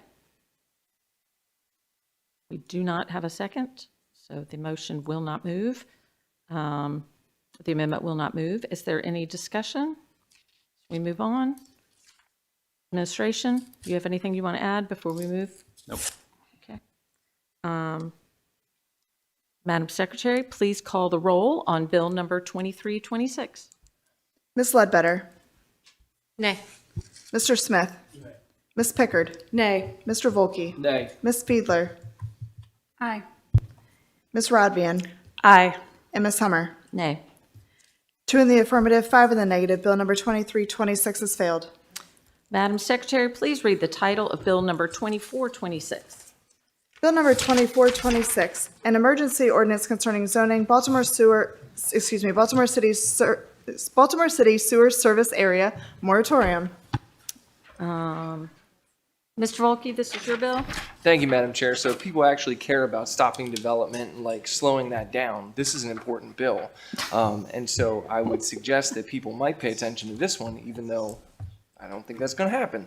That being said, the county executive declared a moratorium last month regarding the ability to approve new projects. The county executive lacks the legal authority to actually put a moratorium in place. Only the council can do that. County executive issued an orange notice, and the orange notice suggested that because of a lack of sewer capacity, new developments would not be able to be approved until the sewer capacity issues were addressed. We had at a work session a very detailed presentation from the Department of Public Works, and at the right time there will be a technical amendment to correct a erroneous statement. I think it was Department of Zoning is what it said, and it should be Department of Public Works. That said, the legislation in front of us actually codifies the moratorium and suggests that this will be a stop on the ability to approve new developments until there is actually a plan moving forward on how the county is going to address the sewage capacity issues that have been put in front of us by other jurisdictions. So I'm not going to rehash the whole history because everybody was here for the work session and heard it. So with that, I would ask for my colleagues' support. Okay, administration. Thank you, Madam Chair. Ethan Hunt for the administration. With me, I have Greg Swain, our county attorney, and Beth O'Connell, our chief engineer from the Department of Public Works. They're the experts. I am not. I will just say briefly that the administration doesn't believe that this is necessary. I understand we might have a philosophical disagreement on the terminology and how this was announced, but the fact of the matter is that because of state law, we cannot approve additional EDUs for allocation right now in this area. And so that notice and moratorium was to inform folks of that who might have applications in. Another couple other issues just with this legislation. One, as we are, frantically working to try and find multiple solutions to alleviate this problem, it won't be a one and done fix that will suddenly open up all the EDU allocation. It will probably be a combination of solutions over a period of time. And as that occurs, there might be portions of this sewer service area that would have allocation that could be opened up and other areas that could not. And finally, there is a portion in the Baltimore City sewer service area in the very northwestern portion of the sewer service area that doesn't actually flow through the Patuxent River pumping station in Baltimore County and flows directly to Patapsco, flows directly to the Patapsco treatment plant. So that area is actually currently not under the moratorium. So with that, I'm happy to answer any questions or if Mr. Swain or Ms. O'Connell want to add anything. Okay. Is there any discussion? Mr. Volke? Thanks, Madam Chair. Was the portion that you're talking about that flows directly into Patapsco, is that in your map under the orange notice? Beth O'Connell, DPW. I think are you talking about the part that goes right into Baltimore City? Correct. Right. So it was, it's not part of the original map. It's not part of the moratorium area. Right. Okay. So that part is irrelevant to what we're discussing. Well, Greg Swain, County Attorney. I think the point is the Baltimore City sewer service area, this is a subset of that is not affected by the moratorium because it doesn't go through the Patapsco sewer pumping station. It goes directly into the Patapsco wastewater treatment plant. So the moratorium, as announced by the orange notice, does not affect that area. Okay. All right. We will now open the public hearing on bill number 2426. Madam Secretary, did we receive any testimony through the online testimony tool? No, Madam Chair, we did not. Okay, no one signed up ahead of time. Is there anyone here who wishes to speak on bill number 2426? Seeing no movement, the public hearing on bill number 2426 is now closed. Madam Secretary, please read the title of bill number 2426. Bill number 2426, an emergency ordinance concerning zoning Baltimore City sewer service area moratorium. Okay, any further discussion before we move on to the technical amendment? Okay, Mr. Volke? Oh, no, Madam Secretary, please read amendment number 1. Amendment number 1, this technical amendment makes a correction to the title. Mr. Volke? So moved. Second. Okay, is there any discussion about changing the title? Okay, Madam Secretary, please call the roll on amendment number 1. Ms. Ledbetter? Aye. Mr. Smith? Aye. Ms. Pickard? Aye. Mr. Volkey. Aye. Ms. Fiedler. Aye. Ms. Rodvian. Aye. And Ms. Hummer. Aye. 7 in the affirmative, none in the negative. Amendment number 1 has been adopted. Okay, because this is a technical amendment, the bill can be amended and voted on during the same meeting. Is there any further discussion? I want to add that I understand where Mr. Volkey is coming from, and I believe that there is a debate and discussion that can be made as to where the authority lies to do this. My concern moving forward is that I want us to be able to act quickly if things come through, and I think as it is right now, this legislation could hold up when we need to free things up as quickly as possible. But I am very open to having continuing conversations with him about this so that if we, planning for if something were to come up like this in the past, if we are addressing it the best way. In the future. Did I say the past? I mean, in the future. Can't change the past, but moving forward. So, any other comments? Madam Secretary, please call the roll on Bill number 2426 as amended. Aye. Mr. Smith. Nay. Ms. Pickard. Nay. Mr. Volkey. Aye. Ms. Fiedler. Aye. Ms. Rodvian. Nay. And Ms. Hummer. Nay. 3 in the affirmative, 4 in the negative. Bill number 2426 as amended has failed. Okay. All right. At this time, Madam Chair. I'm going to call on Ms. Fiedler. Thank you, Madam Chair. At this time, I'd like to make a motion to reconsider Amendment Number 1 to Bill 1726. This was the amendment that we discussed at length at our last meeting. It is a flag lot on Route 3 that had a very compelling story, and there was some, I'm sorry. No. There was just some concern about the neighboring residents in the cul-de-sac. It's my understanding that, actually, I've seen the signatures, that those residents have written support for the zoning change.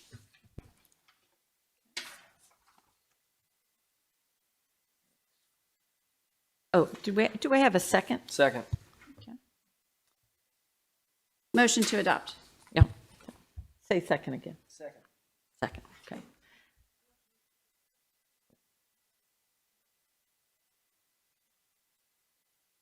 okay. Okay, so what do we say? Motion to reconsider. Motion to reconsider the vote to amendment number 1 to bill number 1726. Okay, I withdraw my motion to adopt. okay. So now we have do you make a motion to reconsider? Okay, and we have a second. Okay. Yes. All right.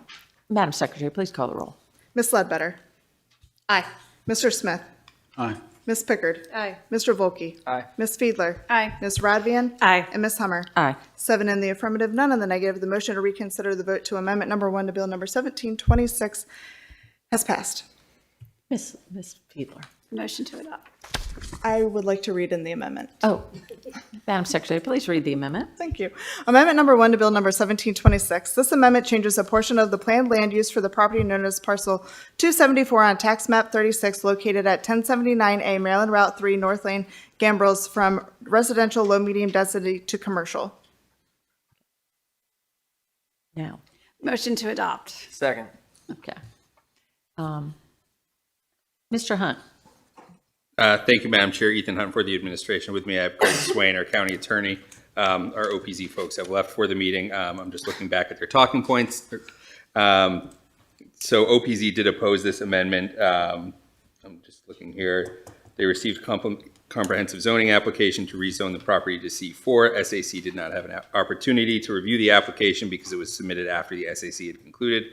PAB recommended maintaining the R5C2 split. OPZ also recommended maintaining the existing split zoning to prevent intensification of commercial uses along this portion of Route 3 until a corridor study is completed. So that's the reason for OPZ opposing. Okay. Ms. Fiedler. Thank you. So I was one of the votes against the zoning change and stated on the record that I just had concerns about the 4 properties that immediately abutted the property in question. The property owner who was asking for the zoning change went to each of those individual property owners and got signatures of support with the understanding of what they like to do with the, I believe it's historic car renovation, And they went as far as to describe the landscaping buffer that they will include for those neighbors. So I know we were trying to find a solution, and I think this may be it. Mr. Volpe. Thank you, Madam Chair. I just want to go on record. I'm not aware of taking any campaign contributions from these individuals or any of their siblings, their cousins, their brothers, or anyone else who's related to them. I don't believe that this is a vote for more suburban sprawl. I just want to be clear about that. I think that this actually is consistent with good planning now that we have heard that the surrounding neighbors are supportive.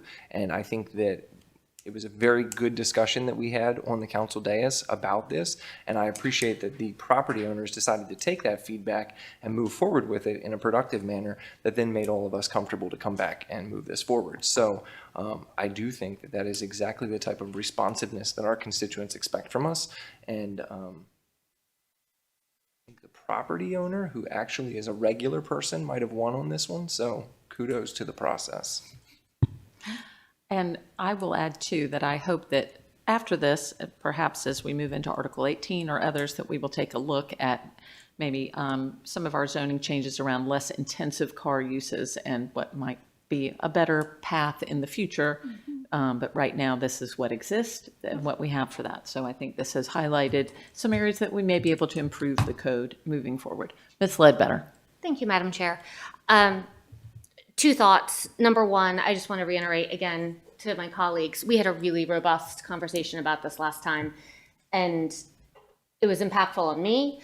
It was clearly impactful on the property owner because they took your feedback where you said, hey, we need to know that people living behind you are okay with this, and they went out and they did the work. And then you are now reconsidering based on the new information, and I do think that's the kind of responsiveness that just really does speak to the integrity of all of you. So thank you. Any other comments? Madam Secretary, do we have to have a whole public hearing on this? Okay. And so now, do we move forward to a vote? Yes. Okay. I want to make sure, I don't have a script in front of me from this. This is on the fly. Madam Secretary, please call the roll for Amendment number 1. To Bill number 1726. To Bill number 1726. Ms. Ledbetter. Aye. Mr. Smith.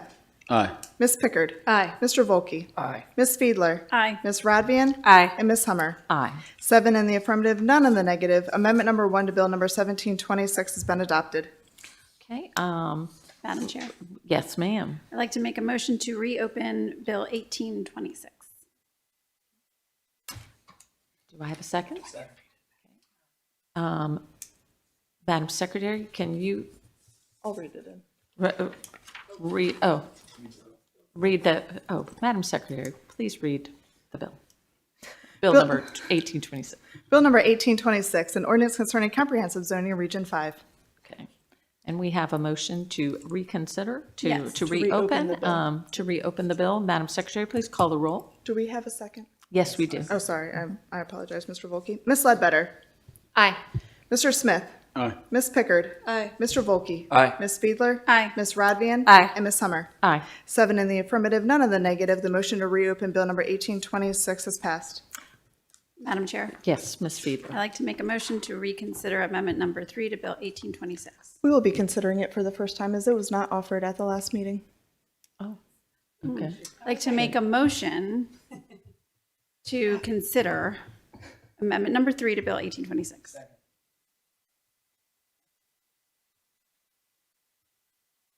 Madam Secretary, please read Amendment number 3. Okay, very good.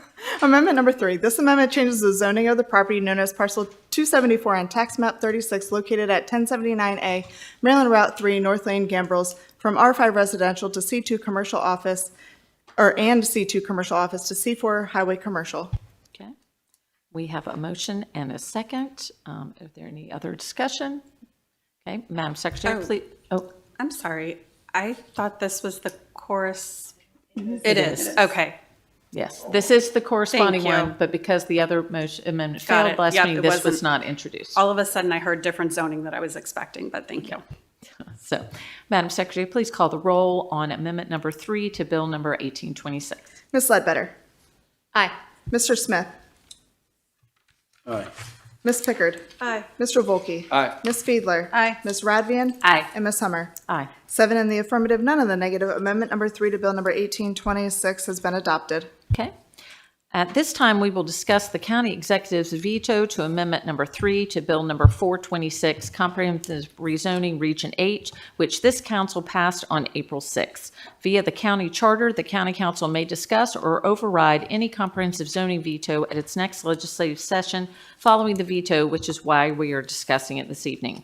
On April 16th, the county executive sent the county council a letter issuing a veto to amendment number 3. The county executive's veto to amendment number 3 keeps the zoning of the property known as parcel 68 on tax map 54, located at 865 Governor Bridge Road, Davidsonville, from RA Rural Agricultural to RLD Residential Low Density. Does any council member wish to make a statement about this veto? This was my amendment. I do seek to overturn the veto. I ask for my colleagues' support on this. This is going to simply allow that for a house that is currently not occupied because of the zoning, that someone else can live there in that parcel, as we said, and it's not going to increase density beyond someone be able to use the house that is there. I would like to make a motion to override the veto. Do I have a second? Okay. Madam Secretary, please call, does anyone have any comments? Ms. Rodvian. I just want to clarify. So I recall the property that had, the existing home, and then they abandoned that as the home, built a new home, and then committed to not using the previous structure as a residence, correct? But this is different from the one that had the hill, right? This is not the hill. Thank you. I just wanted to make sure I was voting on the correct. Correct. And I had them straightened out in my mind. Thank you. So, Mr. Volkey? So, I mean, this is like 10 minutes from the county exec's house, so I get a sense of where it is down in South County. So I get that maybe there's some sense of this is rural, but I just want to say, regardless of what our personal feelings are, I think, and I generally feel this way, to the extent that this body speaks, once we've spoken, I think that that's something that we should honor and be consistent about.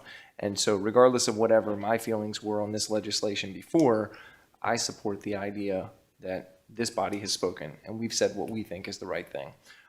And so I just wanted to put that on the record. And I also, again, am going to say I don't think I've taken any contributions from anyone associated with this property, their cousins, brothers, sisters, friends. And I don't believe that I have a policy of suburban sprawl, I think is what it was, and that this growth pattern is going to directly contribute to suburban sprawl. But while I certainly would appreciate the opportunity to be enlightened on what my policies are, I just want to say that's not my policy standing here. So I appreciate that. Ms. Ledbetter. Thank you, Madam Chair. I just wanted to, Mr. Volkey, I respect what you just said about, when this body speaks, even when I may disagree with the votes that as individuals that we take, whether it's a zoning amendment or a bill, once the body speaks, you all have earned my respect, and I am going to stand with the body, regardless of how I may or may not have voted on the matter individually. Okay. Madam Secretary, I'm sorry. I'm sorry, there's one final question. What was the vote prior? Was this a 7-0 vote? No, I think it was a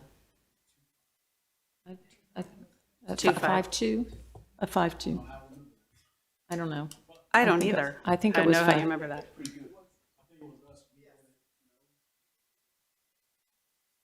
I think that's correct. So, Ms. Fiedler. Thank you, Madam Chair. I would just like to echo the sentiments of my colleagues about sprawl. The property owners for this application came out and had very compelling testimony. And I think, my track record is to take each individual application as an individual application and review it. And looking at the map, it made sense. So I stand by my vote, and I will vote the same way this evening. So, yes, sir, Mr. Smith. Yeah, and I'll listen. I was certainly one of the ones that supported the sponsor, but I too value the autonomy. No, not the sponsor. I'm sorry, not the sponsor. The council member who represents that area. But what I do value is our autonomy as a council from the administration. And so that power is something that I hold sacred. We don't have a lot of power when it comes to things within county government, land use, and another attributes. This is one of them. The budget is one of them. And so even though I didn't support this bill passing, or this amendment passing, I should say, I do support the power of the council. And so I'll just leave it at that. And I want to add too that this amendment changes the zoning from RA to RLD. There are already 2 homes on the property, and they will, under RLD, another home cannot be built. It will have maxed out its zoning for that. And this parcel is still significantly larger than any other parcel around it, but will only be allowed to have the existing 2 homes on there. So, Madam Secretary, please call the roll on the motion to override the veto of Amendment Number 3 to Bill Number 426. Ms. Ledbetter? Madam Secretary, if I want to override the veto, am I? This is just the motion. Just the motion. This is just the Okay. motion. Then we will do the amendment, but the amendment you will treat as if you were adopting it all over again. So you would be Okay. an aye both times if you wanted to Support the motion. support the motion and the amendment. Thank you. You're welcome. Long night. I want to make sure I get it right. Aye. Mr. Smith? Aye. Ms. Pickard? Aye. Mr. Volkey? Aye. Ms. Fiedler? Aye. Ms. Rodvian? Aye. And Ms. Hummer? Aye. 7 in the affirmative, none in the negative. The motion to override the veto has passed. Madam Secretary, please call the roll on Amendment Number 3. Ms. Ledbetter? Aye. Mr. Smith? Aye. Ms. Pickard? Aye. Mr. Volkey? Aye. Ms. Fiedler? Aye. Ms. Rodvian? Aye. And Ms. Hummer? Aye. 7 in the affirmative, none in the negative. Amendment number 3 to Bill number 426 has been readopted.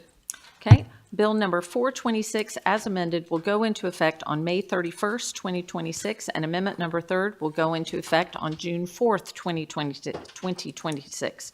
Based on Section 3305B1 of the General Provisions Article of the Annotated Code of Maryland, the council is permitted to meet in closed session to discuss personnel matters over whom this public body has jurisdiction. May I have a motion to meet in closed session pursuant to Section 3305B1 to discuss personnel matters? Madam Secretary, please call the roll to hold a closed meeting in accordance with the section stated. Ms. Ledbetter? Aye. Mr. Smith? Aye. Ms. Pickard? Aye. Mr. Volkey? Aye. Ms. Fiedler? Aye. Ms. Rodvian? Aye. And Ms. Hummer? Aye. 7 in the affirmative, none in the negative. The motion to hold a closed session has passed. Is there any other business any council member would like to bring before the county council at this time? Okay, and all in favor?